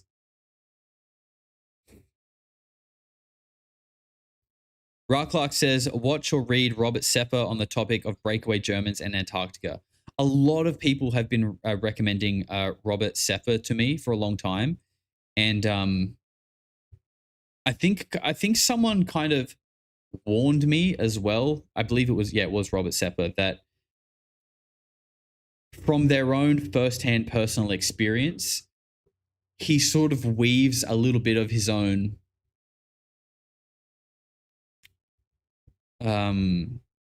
fantasy into what he writes. But that's, so I guess what I'm trying to say is some of what I've been told from people with firsthand experience is that he embellishes some of his work a little bit. So not that it's not grounded in truth. It might be. Again, I'm not actually familiar with it, but I've been told to sort of be a bit wary with it because he puts the mustard on thick, if you know what I'm saying. Pick any girlfriends up on your travels? No, dude. I literally am an autistic YouTuber who plays World of Warcraft in my spare time. Attempted Human says, imagine if Melania was a Nordic and Trump is a time traveler. That'd explain Baron. I mean, again, that would only surprise me slightly more than Elon Musk being an alien. Slightly. Is Alliance or Horde better? They're both good, dude. They're both good. Jodua, when WoW Classic comes out, I'm going to make a guild. Okay? Depending on where most people are from, it's either going to be on America West or Australia. If it's on America West, I'm going to make a character on the Australian servers anyway. But I'm going to make a Polarity guild. And anyone who's ever played World of Warcraft, this is your calling to come back to the game because we're going to need your experience. And it's going to be a lot of fun. I promise you. Incel? I don't know if I would qualify as an incel. I think an incel is someone who kind of like hates women. That's not the case. Love women. Love women. Beautiful. Beautiful beings. Definitely my preference when it comes to finding a partner. But like, okay, look, I'll stop taking the piss. what I just really can't be fucked with is like dating culture. Dating culture, like I just can't be fucked, honestly. And that is because I dread nothing more than the surface level. It's kind of like a fake little dance that you sort of do at the beginning to kind of like get to know someone. And I just genuinely can't be fucked.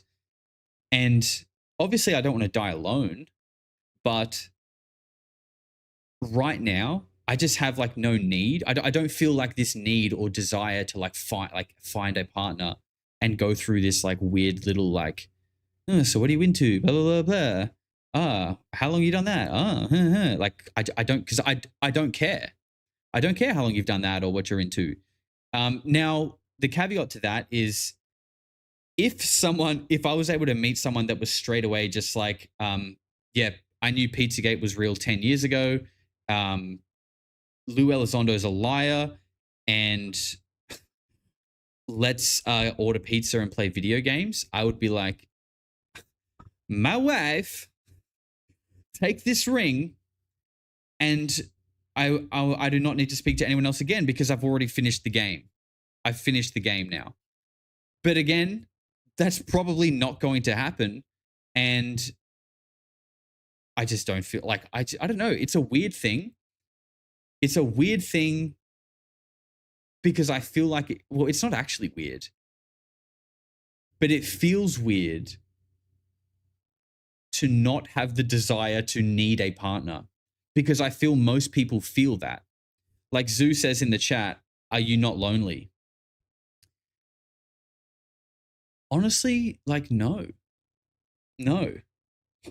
And, you know, that might be a credit to having this community. It probably a lot of it is, to be honest. But I think also there's like, I think it's really important to be comfortable in your own space. Like, I think a lot of people settle down with someone because they don't like being alone. And I think that's the worst place to come from to try and find a partner. Marinda says, autistic introverts lonely? No, son. Yes, my sweet summer child, take a seat and let me tell you how when I socialize for half an hour, all I want to do is just go back into my quiet space and be comfortable and alone. And which is like ironic, right? Because obviously I'm talking to a whole bunch of people right now, but it's kind of different. It's kind of different. I can end stream right now if I want to, and I can go be alone. I have that. I have the control. I can go charge my social battery when I'm ready. But you know, it's good. It's good now. And I think there's something really, really important to be found in comfort in your own personal space. And I would want to meet someone who's like that. I would want to meet someone who's also completely content being alone, because I think that's like a healthy place to come together. Like you want someone to be completely happy and content with their life, you completely happy and content with your own, and only coming together because there is a mutual desire for each other's like energy and company, and, you know, doing things together.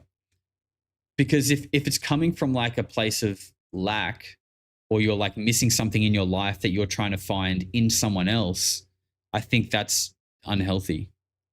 And it's probably just going to lead to problems. Happiness comes from within. It certainly does. It certainly does. And it's not like it's not an easy thing to find, I don't think. I don't think it's an easy thing. Well, but no, actually for some people it is. It wasn't for me. I think for me it's an ongoing battle. I think fuck, I don't want to get too deep, but like I've never been a naturally happy person. I'll say that. I think happiness has always been like a constant thing that I work at, and I have to maintain. I have to maintain it. And I do that by exercising. And amongst other things, exercising is a big one. And that's why I'm feeling a bit fucked right now, because my ankle, I can't really do what I want to do. And that's pissing me off. And it's messing with my head a little bit. You do a great job of it. Thank you. You're not happy? Everyone in the chat is? No, I am happy. I am happy. What I'm saying is I feel like there are people in life who are just happy as like their baseline, is what I'm trying to say. And it's not my baseline, unfortunately. Which, I mean, fuck, that sounds like really grim to say, actually. It sounds like really grim to say that out loud. But I do think it's the truth.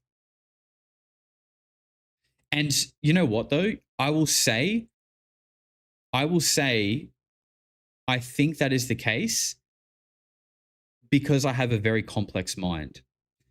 And I can't just like take things and so this is a double-edged sword, right? Because I feel like I can cut through bullshit very quickly. I can understand things quickly. I learn quickly. It has so many benefits in my life, but I also can't just like switch off. I also can't just like sometimes like let things go. I'm like over analyzing even when I don't want to. And I think that complexity leads to kind of seeing the world for what it is. And that kind of leads to this sort of like, you know, it's like a permanent red pill. And I think anyone who's taken the red pill to some degree knows it, like that quote in the Matrix is real, right? When you take the red pill, you can never go back. Well, once you see things for what it is, you can never change that. And you then live the rest of your life with this constant balance of like holding that knowledge and knowing truth and seeing things for what they are. And then also figuring out, okay, how can I know this and believe it and understand it, but also find a way to sort of like live happily and content and, you know, kind of carefree. And that's why I've found myself like naturally leaning towards more of these, I guess I've never directly looked into Buddhism, but from a lot of the things that I've spoken about, a lot of people say that some of the things that I say are very Buddhist. So I don't know. There you go. But I think, yeah, just learning how to be in control of your own emotions is the big one. God, I just went on a massive rant there. Where did that even start? Someone said something and there was comments that I wanted to touch on and I lost it. But anyway, Krista says, I can't imagine you not happy, Josh. That's, I love that. I do like to hear that. I do like to hear that. Ignorance is bliss. Yes, Kat. And yeah, that's what I wanted to say. So, and I think someone also said for a bit of a synopsis on Bali, I want to film a video on that on my travel channel to kind of talk about what it was like living there for 3 months. But I will say this, the Indonesian people are very simple. And I mean that in different ways. They're very simple and I don't want this to sound mean because I don't mean it in a mean way, but they're very simple even on their level of sort of like, I'll just say intellect. Okay. Now I'm not trying to say that they're dumb, but they're just very simple, at least compared to us in the West. Okay. But I think, again, and this directly relates to what I just said, that their simplicity and their simple mind is why Bali is such a safe haven and such a beautiful, calm, relaxing, slow-paced place to be, because it's ran by people who aren't caught up in all of the complexities of life. They aren't anxious. They aren't stressed. They aren't worrying about all the bullshit. It's just simple. It's just, everything is just very simple. They're not worried. They're not thinking about what they're doing tomorrow. They're just in the moment. They're not rushing. It's very simple. So again, that's a double-edged sword too, right? Like I say, the over complexity of my mind causes me like anxiety and stress sometimes because I can't switch it off. But it also allows me to cut through shit and investigate and a high work ethic and all of this stuff. They're the opposite. They have simple mind. It's slow. It's relaxed. And while they wouldn't have the same work ethic as me, while they don't do things at a speed that we would say is normal or acceptable in the West, while they're never really on time, which we would all say are like negative things, they're very happy. They're not stressed at all. So, there you go. So you can kind of see what I'm saying, right? How these things are like double-edged swords in two different ways. And I think, ideally you kind of want to be able to float between both and go somewhere in the middle. But they're amazing people. Like if you've never been to Bali, I would recommend you. And not only is it a beautiful island, but the people there are just so warm and kind, and the smiles, they're just beautiful people. They really are beautiful, beautiful people. And you should just go for that alone.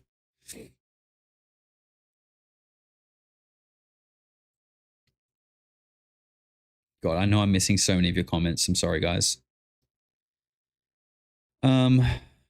Zoo says, are you a workaholic?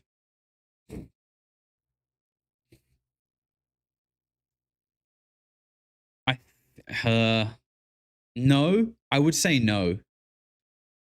I would say no, I'm not. But when I get fixated on a goal,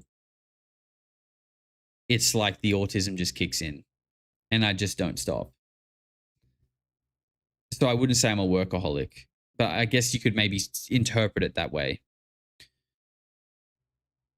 Yeah, a lot of people talking about Jim Carrey. I do want to talk about Jim Carrey. We will get to it. Richo with 7 months says, what's up, weird fam? What's up, Richo? Thanks for being here, bro. Autistic laser focus. Yes. Getesi. Am I saying that right? Getesi or Gate? Gate? How do you say that? It could be interpreted many ways. Gate is girl. I don't know. But yes, that's the one. You know it. Okay, I'm at the bottom of the comment section, so if I've missed a question or something that you've asked, get at me. Gatesy. Gatesy. Okay, there we go. My nickname. There we go. Gatesy.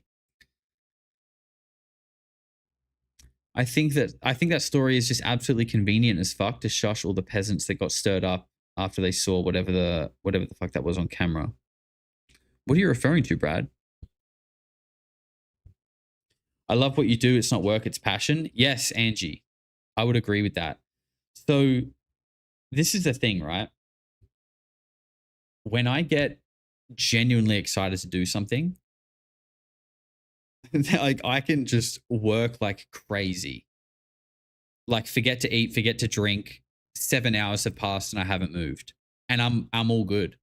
I'm pumping. I'm locked in. Then when I have like a small task that I'm just like, can't really be bothered. I'm just like, oh, help. I can't do more than 15 minutes at a time. Help. It's so bad. I feel like some people think that's a cop out too. Like I've seen so many people be like, ADHD isn't real. You're just lazy. It's kind of like, oh, did you spend a day in my head? Did you? Are you me? That always makes me laugh. I think, and like, I get it. I think I get it. Some people don't think it's real. At the end of the day, I think it's just a lack of awareness, really. It's a lack of awareness. And generally people who think that, and I understand there's no way that we could prove that to them. There's no way that we could prove that our mind works differently and that we're experiencing things in a different way. There's no way we could prove that. For me, it was always evident growing up that my brain was working differently. Like I always could like sense this. I'd be in conversations and I'm like analyzing 7 people's body language at once and all this kind of shit. And I'm just kind of like, these people aren't doing what I'm like this. We're on different levels here. Not that my level's like higher or better, but like it was just evident to me that my brain was working differently. But you can't prove that, right? So whilst I understand that they're lacking tangible proof, I think it still shows a lack of awareness because they still think that the way they perceive reality is the only way anyone can perceive reality and is the only experience that anyone can have. That everyone else's experience in the world must be like theirs, because that's ultimately what anyone who's saying ADHD isn't real, that's essentially what they're saying, is that no one else could be having a different experience interpreting the world than me. Everyone is having it just like me. That's essentially what they're saying. And that is just like it's like, bro, you are so unaware. You have zero self-awareness. And again, while it is frustrating to hear people say that, it's just like nature will take its course. You if you're going to live a life of this self-awareness, then you know what is due for you to learn that lesson is what will come your way.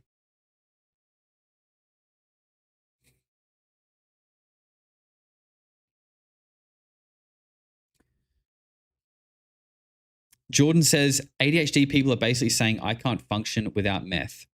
I don't think that's actually what they're saying at all. And there are lots of, first of all, there are lots of different ADHD medications, none of which are actually meth.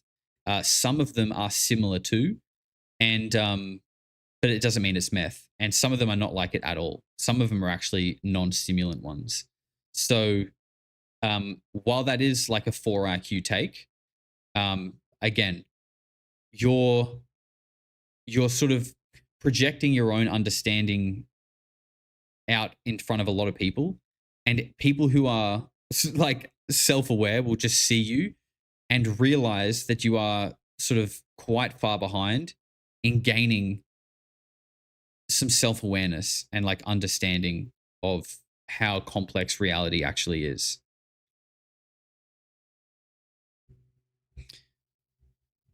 Richo says, don't apologize, bros. It's a superpower. No, absolutely not. Absolutely not. No apologies. I mean, there are definitely times that I wish, it would chill the fuck out. But, at the end of the day, it is what it is, isn't it? It is what it is.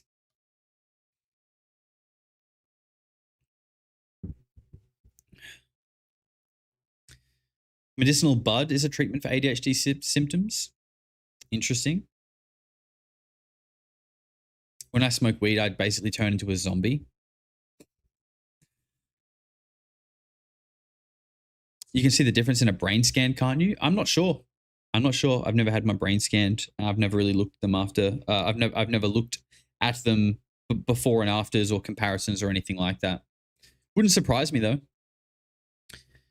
Gatesy Girl says, first live after dark, and I'm here for it. Cook, sir. Thank you, Gatesy. Appreciate you. Yeah, After Dark's good fun. After Dark is good fun.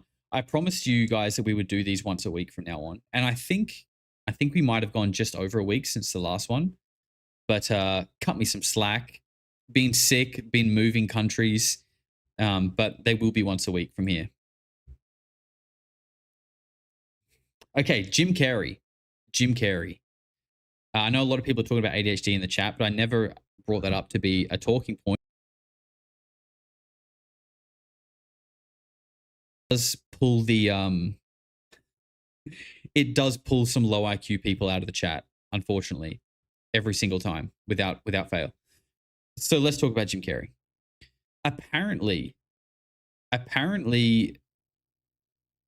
a French artist came out saying that it was all like a trick and that he wore this like authentic Jim Carrey mask and that he's done this before, that he impersonates people and like he's sort of famous for it. Have you guys seen that?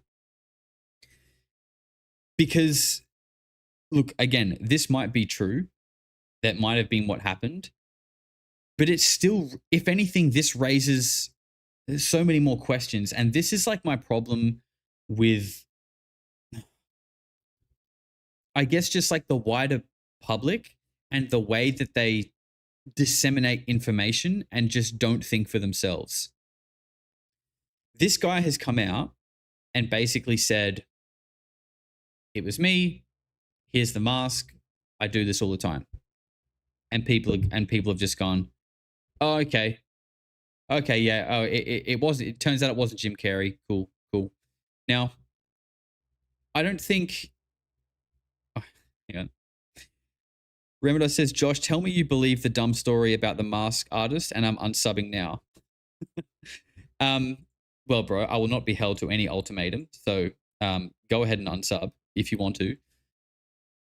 What I find interesting about this is people go, oh, this guy's just faked Jim Carrey. All good. It's solved now. Let's get on with our lives. nobody's thinking like, okay, so first of all, this is identity fraud. And this guy has gone into a high level event, right? This is like some kind of French award ceremony. So this is like some kind of red carpet-esque type of event for celebrities and high level people. So this person who, compared to Jim Carrey is kind of like a nobody, has dressed up as Jim Carrey, pretended to be him, gone into this event, gotten on stage, accepted Jim Carrey's award, spoken to the public as if he is Jim Carrey, and then gone out and given interviews as if he is Jim Carrey. Now, he has apparently come out and said, just joking, it wasn't me, it was me. And everyone's gone, it wasn't. It turns out it wasn't Jim in the end. And they go back to their lives. Where the fuck is Jim Carrey then? How did this guy do this and Jim Carrey not be in the picture? How many people did this guy have to lie to? Fake IDs? Like, yeah, exactly. This is straight up like identity theft. And Jim Carrey hasn't said a word about this, by the way. Jim Carrey has not said a word about this.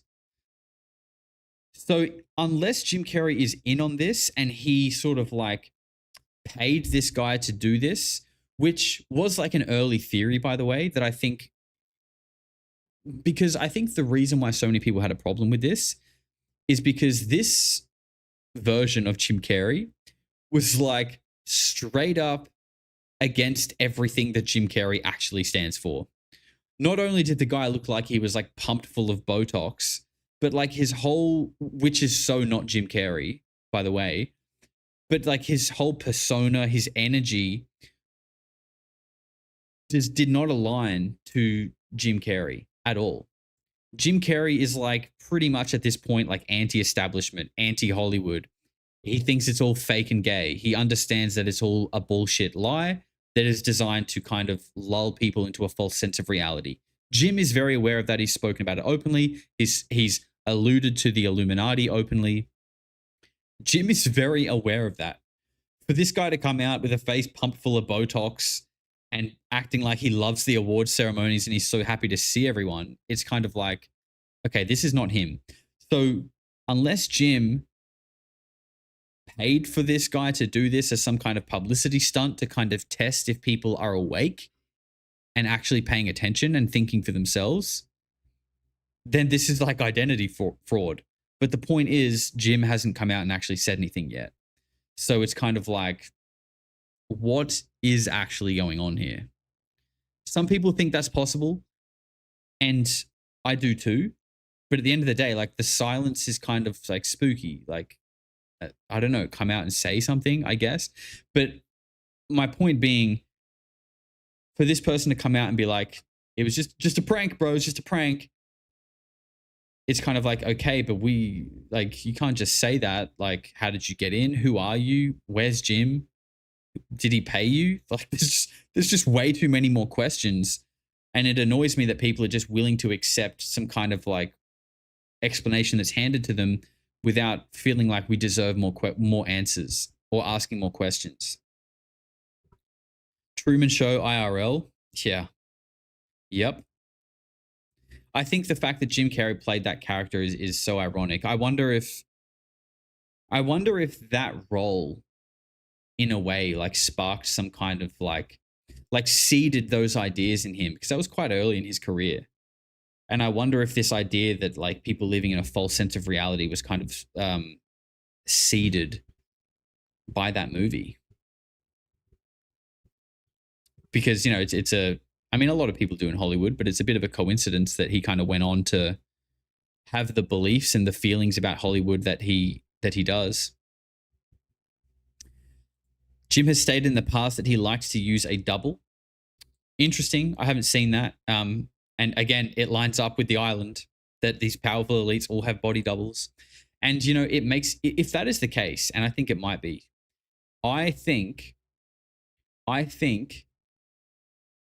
don't think, I do think. I think it's at least a reasonable theory, given Epstein's interests, connections, and allegations, that these people, when they know that they're pretty much fucked and that the public want their head and there's kind of like no way out at this point, they send in their clone to get arrested and prosecuted and put out on for a public display of God, sorry, the brain fog is killing me. I'm usually so much better with my words. And I've been shit today. A public display of prosecution. Thank you. I think they just send in their clones.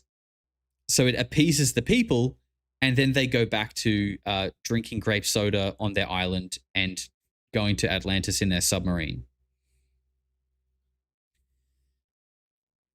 I know that sounds absolutely unhinged, and it might be. But I do think it's interesting that Juliet Bryant, who from her experience with Epstein as a survivor, said that there was always talks of like genetics and that they were very interested in like cloning, and she even thought perhaps that's what she was being used for in some way, but she couldn't prove it. And she claims that she saw Michael Bay on the island. That's what she says, that she saw Michael Bay on the island. And then Michael Bay directs a movie called The Island about human cloning. I mean, maybe it's a coincidence, but it seems a little odd. It does seem a little bit odd. Overtly overstocked Oscar. Welcome back, you little weirdo. Celebrating 1 month. Says hello from Merced, California. God, Merced? Am I saying that correctly? That doesn't seem right, but thank you very much. Shout out to California. Draco with 5 gifted. Draco, you are a king, sir. Thank you very much for the 5 gifted.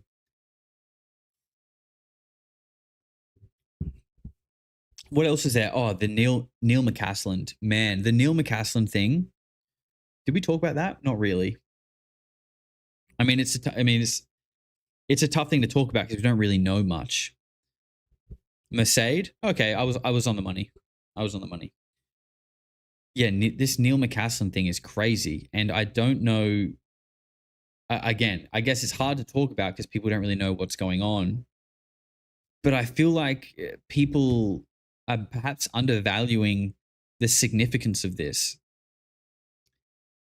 Like, but first of all, it's a multi-star general. I don't know how many stars he was. He was like a 2 or 3 star Air Force general. Okay. Who is he? Okay.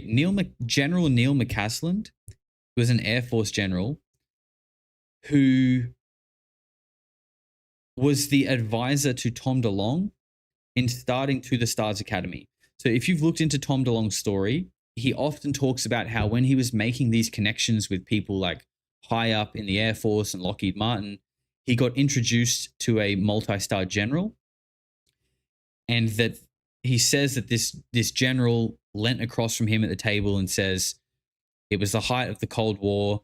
We lived with the realistic threat of nuclear annihilation every single day, and then we found a life form, or something like that. I've kind of paraphrased that.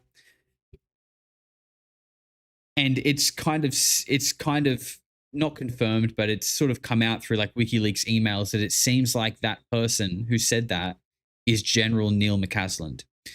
Now, General Neil McCasland was also the head of the Air Force's research laboratory, and he oversaw a budget of like, I don't know, a lot of money, billions, multi-billion-dollar budget of the United States Air Force research labs.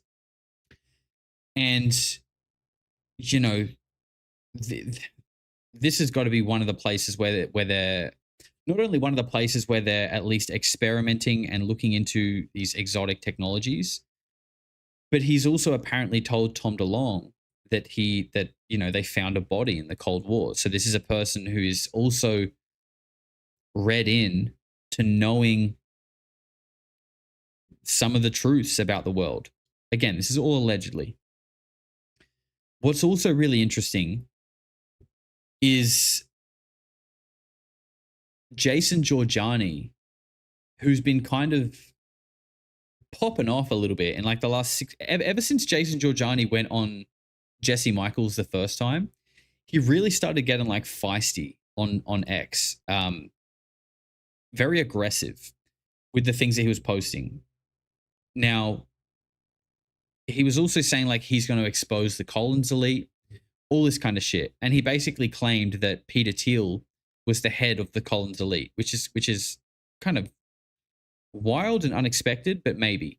But another thing that he also did was he posted the picture of 4 high-level Air Force generals, Neil McCasland being one of them, and basically said, again, these are all things that I've sort of got saved that I want to tie into this video. But he said something like, you know, he had these 4 pictures of these Air Force generals basically saying like, you know, time is ticking, gentlemen.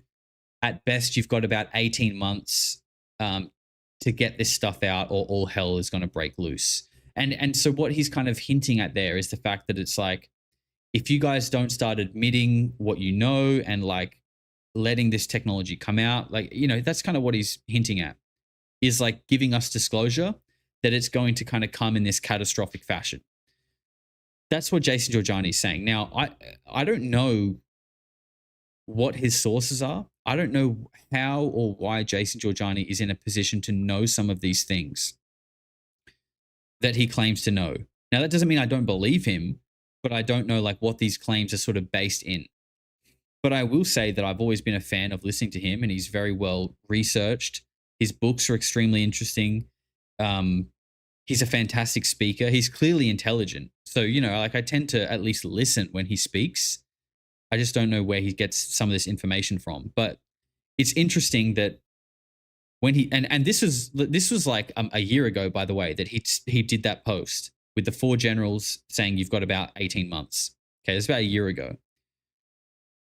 So now one of those men have gone missing about a week after the president has said we're going to start releasing UFO stuff, and about a month after a nuclear physicist who was like, you know, working in the realm of like cold fusion and all this kind of interesting fringe stuff was shot in the middle of nowhere.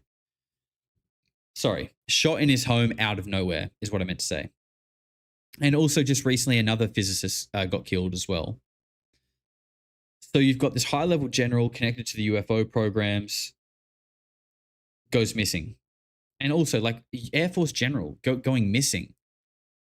It's like, you know, it's not just some random old man who's been captured. It's like a highly connected guy. So you could only assume, you know, like someone that connected isn't going to be kidnapped by some like low-level thug who's trying to steal a Rolex from him. Do you know what I mean? For this to be like a successful operation, it's got to be someone of at least equal power or more than a 3-star Air Force general, or 2 or 3 stars, something like that. Because if it was something low level and like not connected to anything, you know, exotic or spooky, I would imagine that the people who are connected to Neil McCasland and care for him would have the resources to get this fixed and sorted extremely quickly. But they haven't. So it's either someone of equal sort of, you guys know what I'm trying to say. My brain's cooked at the moment. Equal standing will do, or higher. And a multi-star general is extremely high. So I don't think people are talking about this enough. I mean, the 2 nuclear physicists being killed is one thing, which is obviously not nice.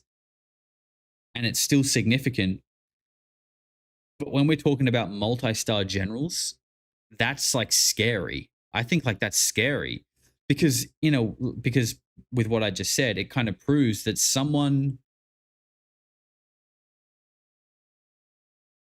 has like the audacity and the resources and the intention to bully the highest level of the American military.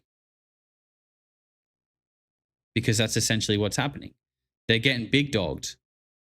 the highest level of the American military is getting big dogged by someone who thinks they can do whatever the fuck they want with them. Didn't hear about it until now. This is crazy. Yeah, it is crazy. And I don't know if I don't know why it's not being talked about more, but I guess ultimately it's because I guess it's like, what can we say? There's not much he's missing. We can talk about the significance of it and his history and who he was, but at the end of the day, it's like it's a mystery. So there's a silver alert out for him, and people were kind of speculating that silver alerts could be because he's got like dementia or something like that. I don't think that's the case. A silver alert can also be for someone who's over 65, and he is. So I think it's just simply that. How do you spell his last name? MC, like Mick, and then Casland. Mick Casland. His name's actually William. Neil is his middle name, I believe. His name's William Neil McCasland. L Asteroid, 4 months, says 4 months of enlightenment and awakening. Thanks, Josh, and I love being a weirdo with you all. Thank you very much, L. And I love having you here as well. And I hope I'm saying your name right. Errol. Silver Fox alert? Yeah, they should put out a Silver Fox alert. He is definitely a Silver Fox. He doesn't have dementia and 68 is not old. Yeah, I mean, again, I don't know the guy, obviously. But I generally think that people in those positions they don't get there by accident. And I don't know if you guys watched Jesse Michaels on Chris Ramsey's show recently, which was another great one. Obviously, I love both of those guys and their work. But I really liked that conversation specifically because they're obviously friends off camera. And you could kind of see that shine through, and you got a bit more of a glimpse at their personality and their humor, which I think I really value that, and because I think it creates more of a human connection with the viewer as well. Like it makes it more relatable.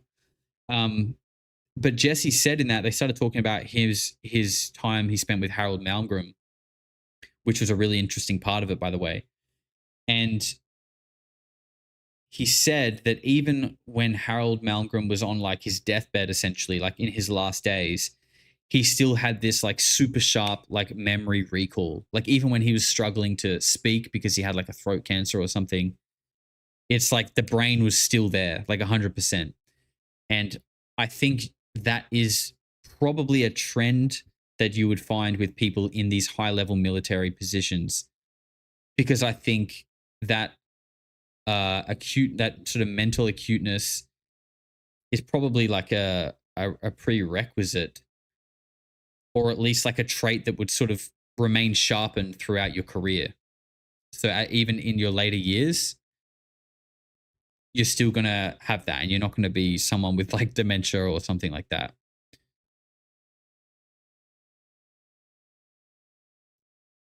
That was an interesting convo with Harold Malmgren. Yeah, it was really cool, especially when Chris and Jesse were talking about it. It really seems like that was a very significant moment for Jesse personally, and also his sort of like journey into, you know, all of the strange stuff that we look into, which is really cool. I love hearing that. Like I love hearing like the personal stories that people have. And also we only know what gets shared on camera too, which is amazing. Like there'd be so much that happens off camera that we don't really know about, that we don't get to hear, that I think would be super interesting.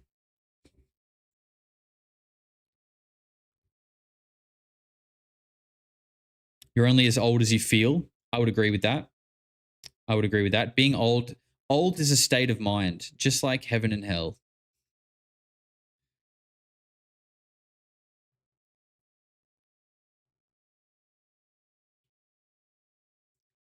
Jesse started to cry when he was thinking about Harold. I don't think he was crying, but yeah, you could tell it was like emotional for him though, which was nice. Tell us about Seraphim merch, please. You can get yourself some Seraphim merch from the merch store linked below. The Seraphim design is actually one of my favorites. It'll come up soon. Hold up. I'm spending way too much time on this.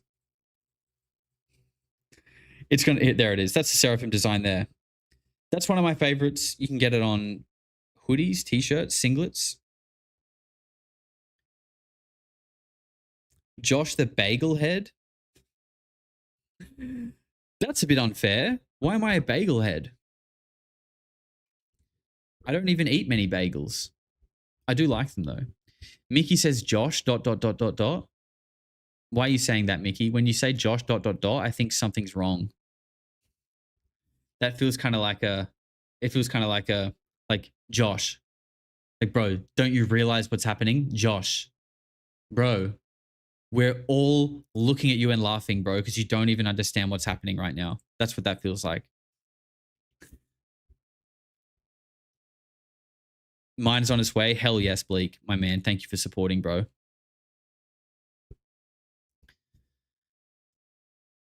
How long have we been live? 2 hours 20. Man, time flies when you're having fun. We'll stay on for a little bit. I'm happy to do like just a bit of general Q&A chit chat while we wrap this up.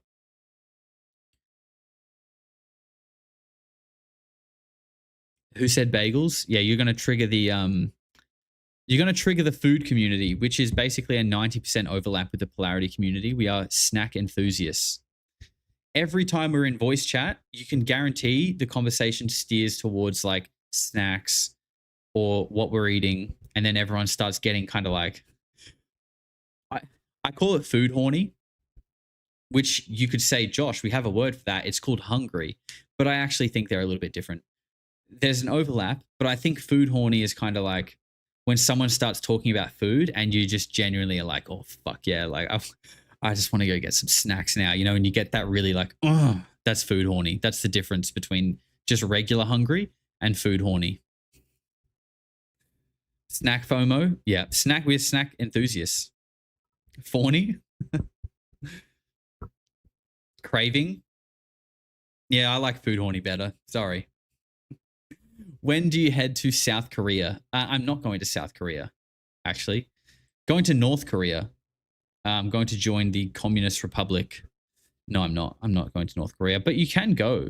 I don't know if you can go all year round, but you can actually get into North Korea now. Some of the travel vloggers that I follow have done videos there, which is crazy. Genuinely making me hungry now. See, there it is. It started. Josh gave me the food horn. See, it's just as contagious as a yawn. Sounds like a really relaxing holiday. Yeah, they love white people from the West in the Republic of North Korea. They love us. Have a bagel with Kim Jong-un. That would be a vlog. That would do views 100%. Doesn't get let in the US now. Yeah, look, I've kind of stopped caring about that. As you can probably tell by some of the videos that we've talked, some of the things we've spoken about recently. The way I see it is what it is. If I don't get let in, that would suck. But I don't know. I just think, you know what? I'll be fine. And if I don't, then it's kind of like, okay, so everything I said is true and it's all real. And I guess I'll just double down on it now since I have nothing to lose. Did you guys see Tyler Oliveira? He did a second video called he did that first one that was like investigating New York's welfare addicted Jews, and then he did one that was like basically the same kind of story but in New Jersey. And all of his sponsors cancelled on him. So he says that all of his sponsors were pressured to stop sponsoring him. He said he even got contacted from people who sponsored him 2 years ago and asked him to delete the video that he had put them in as a sponsor from 2 years ago. And then then his Patreon got deleted. And if you go and look at Tyler Oliveira's channel, he has investigated like Somalians in America, the Russians, the like crazy evangelical Christians. He's like, it's not like this guy's some like Jew hater journalist. He's got a catalog of work looking at all different minorities and groups, and basically just going in there like a modern Louis Theroux and just sussing out like, what are they doing, what's going on. But the moment he made videos about the Jews, all his sponsors start trying to cancel on him, and his whole Patreon gets deleted without a warning, without like an email, like just gone. Not even like a strike or anything, just gone. And like, to me, it's kind of like, do you guys not realize, and when I say you guys, I'm talking about like Jews, not all of them, but the ones who run the world. Like, do you guys not realize that by doing that, yes, you might be temporarily sort of suppressing someone's like financial income, and you might be causing them a little bit of financial strain, although I'm sure Tyler Oliveira is doing fine. But what you're actually doing is you're proving to the world that you are this like protected class. You're proving to the world that like you exist outside of equality. And what you're doing is you're basically proving everything that everyone is saying that you are then claiming is an anti-Semitic conspiracy theory. By canceling all of his shit, you're proving that it's true. You're proving that you do have influence and power that kind of controls the money and the media. You're proving that. You're proving that you're a protected class. Because it's when people make the same kind of videos about Somalians and all these other people, not only is it okay, but it's like championed. It's like, woohoo, this guy's an American hero fixing fraud. But then he goes over to Curious Yoel or whatever it's called in New York and is like, hey, how do you all afford to have 17 children? And for 9 hours of your day, you study the Torah, which isn't a paying job. How do you afford that? That's anti-Semitic, and you get your Patreon deleted. Now, it's not as clear as that, I would say. Like, I understand the arguments that some of the people made by the fact that he was like, you know, the caption of one of them was like welfare addicted Jews, which I can understand. People are saying like, you're addicted to welfare. Like, that's kind of like inflammatory and a bit, you know, you're throwing a bit of fuel on the fire there. Like, I get that. I think ultimately it's just it's a clever and funny caption that you could interpret it how you want. I think the fact that offends them almost proves their guilt. Because if you weren't all on welfare, the term addicted wouldn't bother you, because you'd be like, bro, we fucking work. Like, you know what I mean? I don't know what you're talking about. But to cling onto the word addicted, which a lot of them did in that second follow-up video, it kind of is like, why does that bother you? Do you know what I mean? And how do you afford to have 17 children and study the Torah all day? It doesn't make sense. It actually just doesn't make sense. And what was interesting, if you guys haven't seen his second video, so his follow-up one, I think it was better than the first. And what was really interesting is, after he did the first video, someone from like Trump's, look, I don't know, he's connected to Trump, he's in the government somewhere, and he's a Jew. And he reached out to Tyler for an interview. So like throughout this investigation of this like Hasidic Jew group, Tyler's kind of cutting back to this interview with this guy who's like from the government. And he's basically like an American Jew, basically saying like, why is it fraud when the Jews do it, but it's not fraud like when other people do it as well? And they're kind of having this back and forth debate. And it's really interesting. I don't want to spoil it for you guys, but the fact that guy was willing to go on Tyler's channel and have the debate was interesting. But again, it kind of, to me, just proves that it's like that there's this weird sort of like protected class. And what's crazy to me is just that, like, why, like, by their own admission in this video, they're saying like, you know, we're like, we want to raise our children Jewish, so we don't really want our children to go to like non-Jewish people's houses because they might have TVs, they have social media. That's not like within our faith, and we don't want our kids exposed to that. Fair enough. What I don't get is like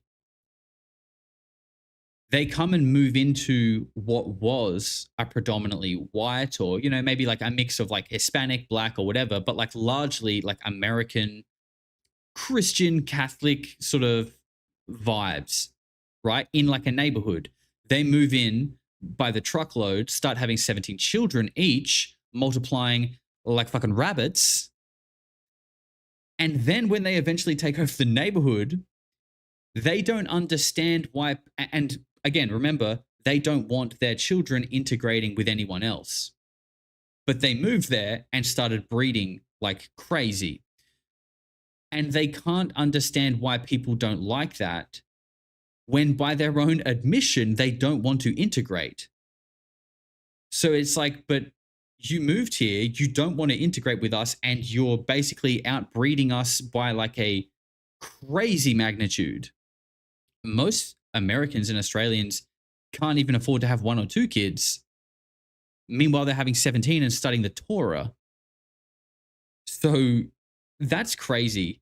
And the fact that there's like this like disconnect of like, they don't want us here because they're anti-Semitic. And it's like, well, no, it's not got nothing to do with your religion. It's the fact that by your own admission, you don't want to integrate with us, but you're moving into our community. So you're causing this divide. You could be here if you wanted to come over for a barbecue and hang out and let our kids ride their bikes together on the street and say hello at the supermarket. But you don't. You don't want to do that. You don't want to integrate. You want to just be with your community, but you've moved your entire community on top of ours. And now I'm anti-Semitic for saying I don't like that. That is what's crazy to me. That's what I don't understand. And like the fact that saying that, or even just like acknowledging that, is like racist. I mean, it's not, obviously. It's not racist at all. But those are the things that you'll be labeled, that you're like a white supremacist or racist or anti-Semitic or something. But it's like, no, I just want to get along and have a peaceful, happy life. But a group of people are moving in that don't like my way of life. And I was here first. I was here first. Just like the Palestinians. Just like the Palestinians.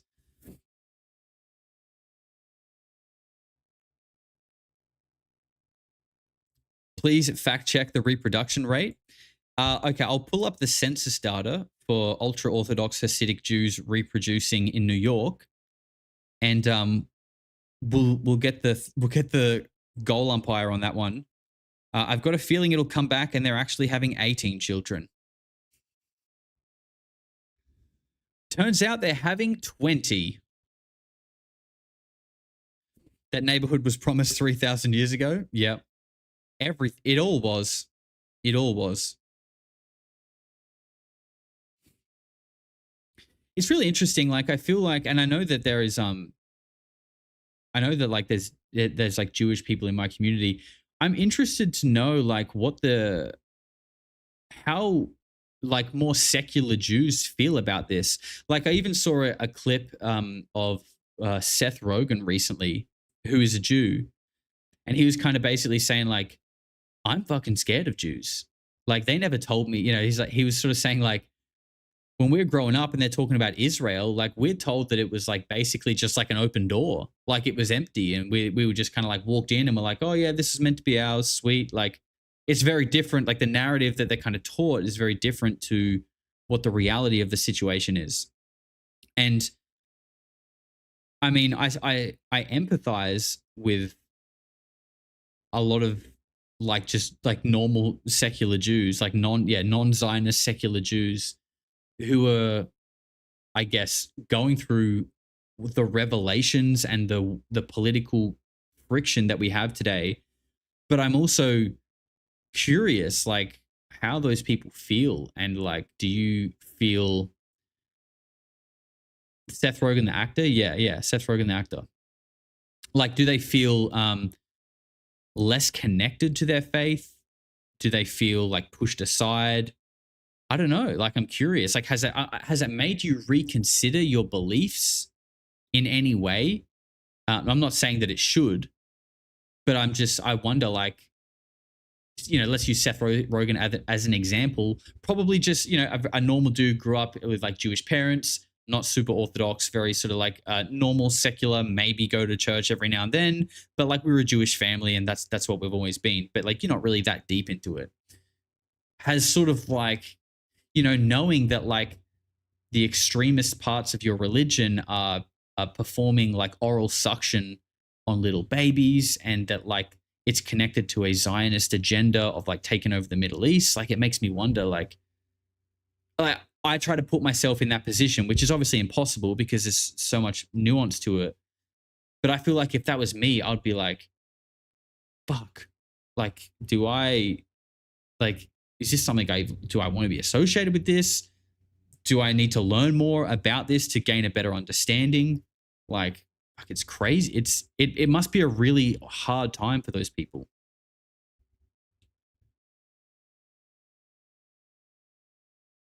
I'm anti-Ashkenazi. To be fair, there are very cool secular Jews. Yeah, 100%, Alex. That's what I'm saying. That's what I'm saying. Like, I feel like Seth Rogen is almost like a poster boy for that. Like, the guy's just like a funny, friendly giant that smokes a shitload of weed. Just like a very harmless, loving, like nice seeming dude. And that's why I use him as an example, because he was kind of, I guess, detailing his own mental battle with like being like, wait, what the fuck? Like, this isn't what I was told growing up. Secular Jews sounds like an oxymoron. I don't think so. It's just basically Jews who are, like, it's the same as like a Christian who's like, oh yeah, my family Christian, we believe in God, but like I don't really go to church or anything like that. It's the same kind of thing.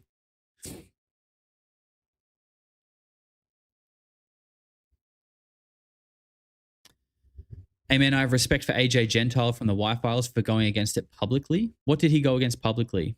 Stevie says stereotype on steroids. What is, Stevie? What's a stereotype on steroids? Me? Am I stereotyping? Isn't Rastafarianism the weed religion? I don't know, actually. I don't really know what Rastafarianism is, other than the fact that it's like there is some kind of connection there with weed. I don't know what it is, so. Stevie says Seth Rogen made an Alien movie too. This is the end. He did. And Barack Obama is making a documentary on the Betty and Barney Hill abduction case, which is crazy.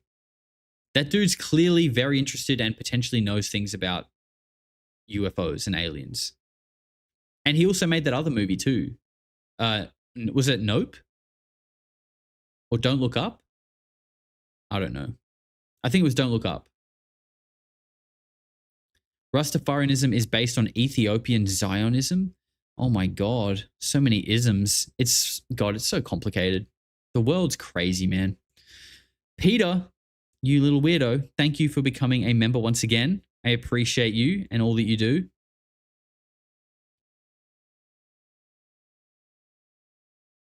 You have more watching than Greer right now, Josh? Nice. Really? How many do I have?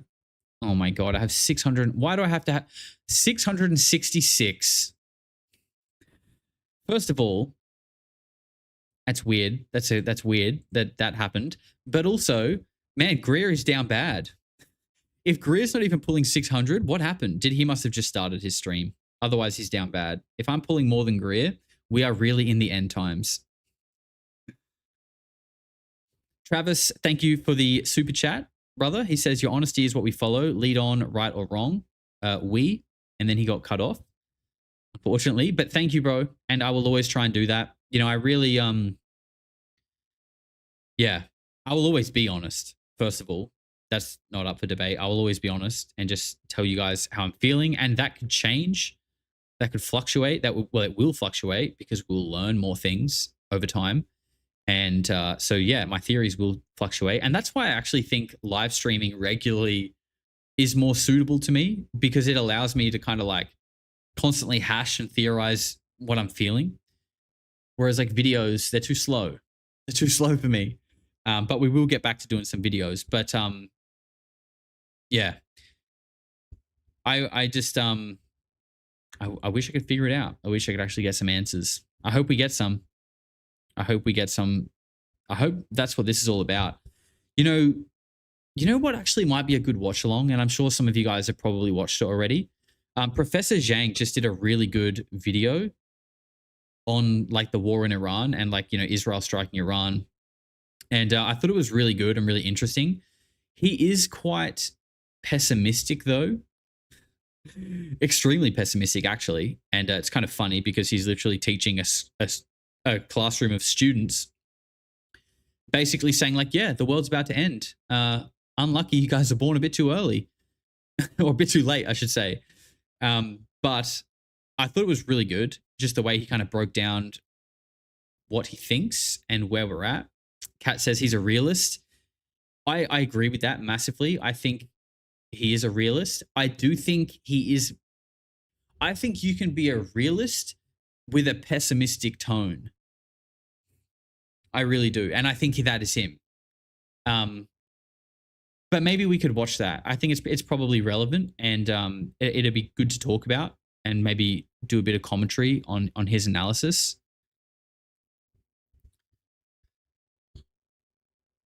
No one knows the past. All scribes recorded their teachings. My recall is only several decades. Okay, that must have been something I missed. A lot of love for Professor Zhang. Yeah, he is awesome. He is awesome. And some love for Chuck Jr., Chuck Swindle Jr. What a legend. I freaking love that guy. Genuinely love that guy. I've been trying to catch his live streams when I see them. I only think he streams once a week. And he kind of does like a teaching, which I really like. I feel like one day I would like to do something like that. But yeah, his live streams are almost kind of like a seminar. And he's just radiating good vibes, man. Love it. Hello, Josh. Hello, K-Mac.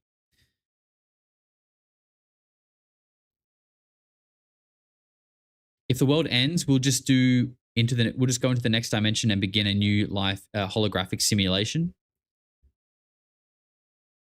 I like it. Sean says $100 and proof the lizard is your moderator makes sense. Makes sense. The most unique community, corrupted damn lizards. Oh man, I love you guys. We really pull all kinds of people into this chat. It is a home for everybody. And I love it. YouTube modded the comment, who wanted the war? Nobody except Israel and Donald. Yeah. Yeah, that's a I don't know what's going on with that. I don't know if it's the optimist in me. Again, I think Professor Zhang would just straight up say like absolutely not. But not only does America seem to be like just bend over, spread their cheeks, and supply a fresh tub of lube to Israel, but it also seems like Donald Trump is extremely like complicit in that process. Donald Trump actually recommends the lube. Donald Trump says which lube he would prefer that they use. That's what it kind of seems like. I don't know, and I would never say that this is the case, and I'm very aware of the fact that this could just be me clinging onto like baseless hope, but I do hope that somehow there is a greater plan at play, and I'm not just basing this in like QAnon crazy conspiracy world, although that is an element of it that I think has some part to play, perhaps. Thanks for the mental image. My pleasure.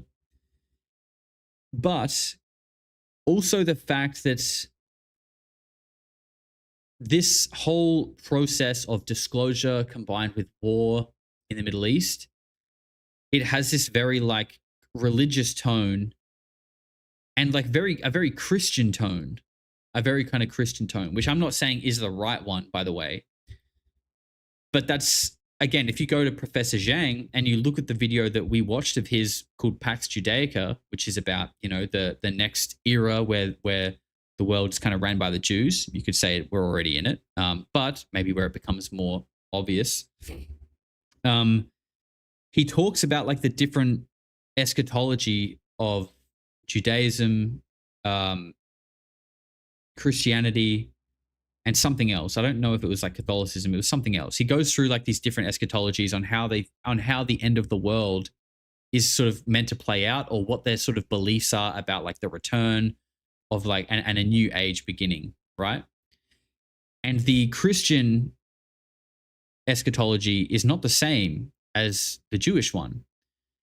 And there's like lots of reason to believe that what Israel is doing is basically they're trying to fulfill a prophecy and like create the end times through this war. They're trying to trigger the return of the Messiah. That is not necessarily the way the Christians see like the second coming of Christ and the judgment. Like that's not how they see that happening. So when I see this very like Christian Christ is King type tone from people like Pete Hegseth, right? Coming from like the military, the American government, and this very like pro-America theme, it makes me wonder like, is there like a greater hidden plan at play? Again, I don't know. I don't know. I have no concrete reason to believe that. It's probably just a hope that like you could absolutely say there's a lot of reason to believe that Trump and, well, obviously like the majority of the government seems to just do whatever Israel says, but Trump is a part of that. And if that is the case, then it seems like we are just kind of like well and truly fucked. But if there is some kind of agenda to sort of like for America to reclaim sovereignty and remove foreign influence, I hope that that's a thing, because if not, then I think we're cooked. And because at the end of the day, like the thing is like what American, what Australian, what English, what person, what Canadian wants war in the Middle East? No one does. It's just Israel. It's just Israel. And I believe, because I do believe that a section of Jews do run the world. I do believe that. This is what I believe has happened. And I'm going to end the stream soon, so I'm not going to go too deep into this. I'm just going to say what I believe, and then I'm going to smoke bomb out of here. I believe that the West, America, England, and Australia, has seen wild amounts of immigration, both legal and illegal, specifically from Muslim countries, not just though, other countries as well, none of which really anyone was screaming for. Like no one was really saying, we need this. We need more Muslims here. We need more people from Pakistan here. We need them here now. In fact, most Australians are like, I literally go to rent a house and there is, most people aren't speaking English and I can barely afford to find a home, let alone actually get accepted for one, because they're all going to people from other countries. Okay. So no one really wants that happening. No one really wants to feel like a foreigner in their own country. Okay. But it's happening. It seems to just be happening either way in Canada, Australia, America, and in England. I don't know so much about New Zealand, but probably. It's happening. And what I think it's creating, aside from like false flag events, is I think this is part of a plan to make white Westerners, let's just say Europeans, okay, Europeans who have expanded all over the world, not only to I think it is to make Europeans gain a I'm sorry, you guys know I'm struggling with my words today, to dislike this belief system and these people, okay, because they're basically being forced upon us. They're being forced. It's not that we don't like them and who they are, but we also kind of like what we had and all this. And I feel like that is being used against people, okay? It's an artificial, manufactured creation of an enemy. Now, that I'm not speaking for myself here, by the way. I'm speaking on what I think is happening on a larger scale. They are creating this idea that Muslims and the Middle East are our enemy, and they are doing this through mass immigration and also like radicalization of false flag events. Now, I do think radicalization is real, but I also think it's probably weaponized in false flag events. Manufacturing dissent. Yeah, okay, we can say that. And I think what they're trying to do, and again, coming back to the fact that I think at the very top of this is a Jewish plan. This is a Zionist plan, is a better word. Zionists are trying to make people in Western countries be like, yeah, fuck these people. These are radical extremists. We don't like these people in the Middle East either. We now support you and we also want war with them. Because if they weren't here, if they weren't being flooded in a mass immigration, it would be so far removed for any of us, it would be like, why do we care about your war in the Middle East? Why do we care about these countries that you want to invade and overtake in the Middle East that are so far removed from all of us? We only care because they're here. How did they get here? We never asked them to come here. They're here because I believe they've brought them here to create an enemy in front of our eyes, to create division and bring them close to us, to make them feel like we need to support them and go to war with them. And what's interesting is you see all these like, you know, suicide bomber attacks, which is an interesting thing, right? Because the interesting thing about a suicide bomber is you don't have a culprit. You don't have someone you can interview. You don't know who they are, where they come from. You just get told that they were an evil radical Muslim, the axis of evil. Okay. And again, there are bad people everywhere. There are bad Muslims. There are bad Christians. There are bad Jews. There are extremists. I'm not denying that. But I think far more of what we realize is completely manufactured, completely designed to create false enemies in our minds. So we support a war that we actually have nothing to do with and don't want anything to do with. Because why the fuck aren't these countries doing these things to Israel? They don't have a mass influx of Muslims. They don't have suicide bombs. They don't have radicalized attacks like we do in the West. You know, you've got the Boston Marathon bombing, 9/11. You've got the Bondi shooting that happened recently, stabbings in England, all of these things. And the thing is, look, I'm not saying they're all Mossad agents. I think probably some of them are. But I also think like what this does is it actually turns it into a reality. Like, I'm not saying everything is fake, but I'm saying when you sort of begin to plant these seeds, they grow into a reality. Like, people who can't sort of see it for what it is begin to be like they actually begin to be like, yeah, fuck these Muslims. I'm going to go and bash anyone who looks like an Arab.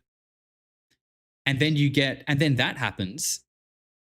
And then you get these Arabic men, Muslim men who are like, these fucking white people are beating us up. I'm going to go commit jihad and we're going to go fight back. And now it's real. Like, now it is actually real. Like, now you do have real extremist groups and you've got real white supremacy groups defending themselves. Like, now it's real. But like, I actually think the seeds are artificial and intentional to create that, to support a war in the Middle East that actually none of us want anything the fuck to do with. No one. It can only happen if they have our support and they know that we don't really give a fuck about it. So they create chaos and they weaponize our empathy and our emotions. And, you know, these are the kind of things that David Icke has spoken about for a long time as well, that it's problem, reaction, solution. And I think it goes so far that it would blow our minds. Again, I don't know this. You don't have to believe me. You can tell me to go check myself into local mental hospital, and that's totally okay. But this is just what I feel. Because I don't feel like humans, keyword, I don't feel like humans are naturally aggressive, war hungry. We don't want conflict. We don't want to fight. We don't want these things. But something in our world does. I'm going to the mental hospital with Josh. I'll hire the Toyota, what are they called? Hiace, the 11-seater, and we'll get as many people in as possible, and we'll be going straight to the emergency ward. Okay. Look, at the very least, hopefully we can get like a green whistle or something to just calm the fuck down. Because shit's crazy. It is crazy right now. There's no doubt. No doubt. Stevie says, Yvonne with $5 says, I love these get-togethers. Me too. It's been a long one. Wow, it's been 3 hours. It's time to finish. Me too. And like I said, this is going to be every week now. We're going to have an After Dark every week where we don't show any content. We just hang out and talk. And I actually think there's value in that. I really enjoy this. Emily Wynn, thank you very much for the $30. And you didn't even say anything, Emily. You just did it for the love of the game. And that is why I have the best community on YouTube, because you guys are so supportive and generous and lovely and kind and fun. And I appreciate you. Thank you very much, Emily. And Stevie says, joined late, but did you talk about Gilgamesh and Hillary at all yet? Oh, dude, that's another thing that we didn't touch on either, is among all of that shit, there was like I don't know if it was like a public, is that a deposition? What happened with Hillary Clinton and Bill Clinton? Is that actually a deposition? It's like some kind of public questioning. When I first saw those videos, I thought they were AI. I thought someone had AI'd them getting asked wild questions and their reactions. And then I was like, oh, wait, I think this is real. These are actually real. And she, like, what's her name? Lauren Boebert, the one from the UAP hearings. She's asking Hillary Clinton about Pizzagate, about Frazzle Drip. Like, crazy questions. And then I saw, like, Bill Clinton as well was like, okay, he got asked about, like, the Epstein Island, and he's like, it's not real. None of it's real. It's not real. Oh, shit. Don't convince me too hard, Bill. You're convincing me too much. Stop. Fuck, man. That's crazy. We didn't even get to talk about that at all. We will, though. Maybe we'll grab some of those clips, and the next stream that we do, we'll have a look at some of the stuff that's been going on lately, and we'll talk about it. But yeah, we'll either do that tomorrow or the next day. I'm in Vietnam now, so the time difference is sort of it's gone an hour again, another hour back or forward, depending where you are. But I'll still try. I'll do my best. Exciting news. So hopefully we'll have the interview with Eric Hecker coming out this week. Hopefully get some Josh Stradamus updates coming soon on the other channel. Follow that one below as well, link below. But I think next week on Friday, I'm going to be live with my good, handsome friend, Jason Somoza. Now, that's not locked in yet, so just relax. But we're trying to organize it. And I really like Jason. He's someone who I just, you know, he's an authentic guy. He's a real one. So I'm looking forward to that. It's not locked in yet, but hopefully. But let's wrap it up, guys. Thank you. Oh, sorry, not yet. Roy, with 5 months, says, nothing better than hearing you speak your mind. Thanks for giving everyone the inspiration to say what they feel. Thank you, bro. I appreciate that. Because, you know, sometimes it is a little scary just to speak your mind sometimes. It is. Even when you know it feels good, which it does, it's still scary to do. But I implore you to do so, because it gives you a feeling that far outweighs that little anxious, nervous voice that you might feel before you do it. And if you know that you come from a good place of love, then just say what you feel. Say what you feel. Ra Clark with $5 for the faux fund. Thank you very much. I'll be having plenty of those, that's for sure. Heidi with 13 months says, big love to all you freaky peoples and thanks for the After Dark Weirdo Wednesday catch up, Josh. My pleasure. Thank you all for tuning in. I love these. I'm looking forward to the next one already.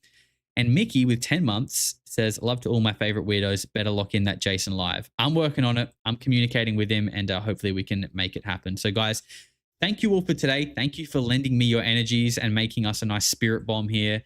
I feel like I've got more energy. I feel better than I did when this stream started. So thank you all for that. I appreciate you and this community. Absolutely unreal. Best community on YouTube. And take care, guys. Be good, be kind, and I'll see you all very, very soon.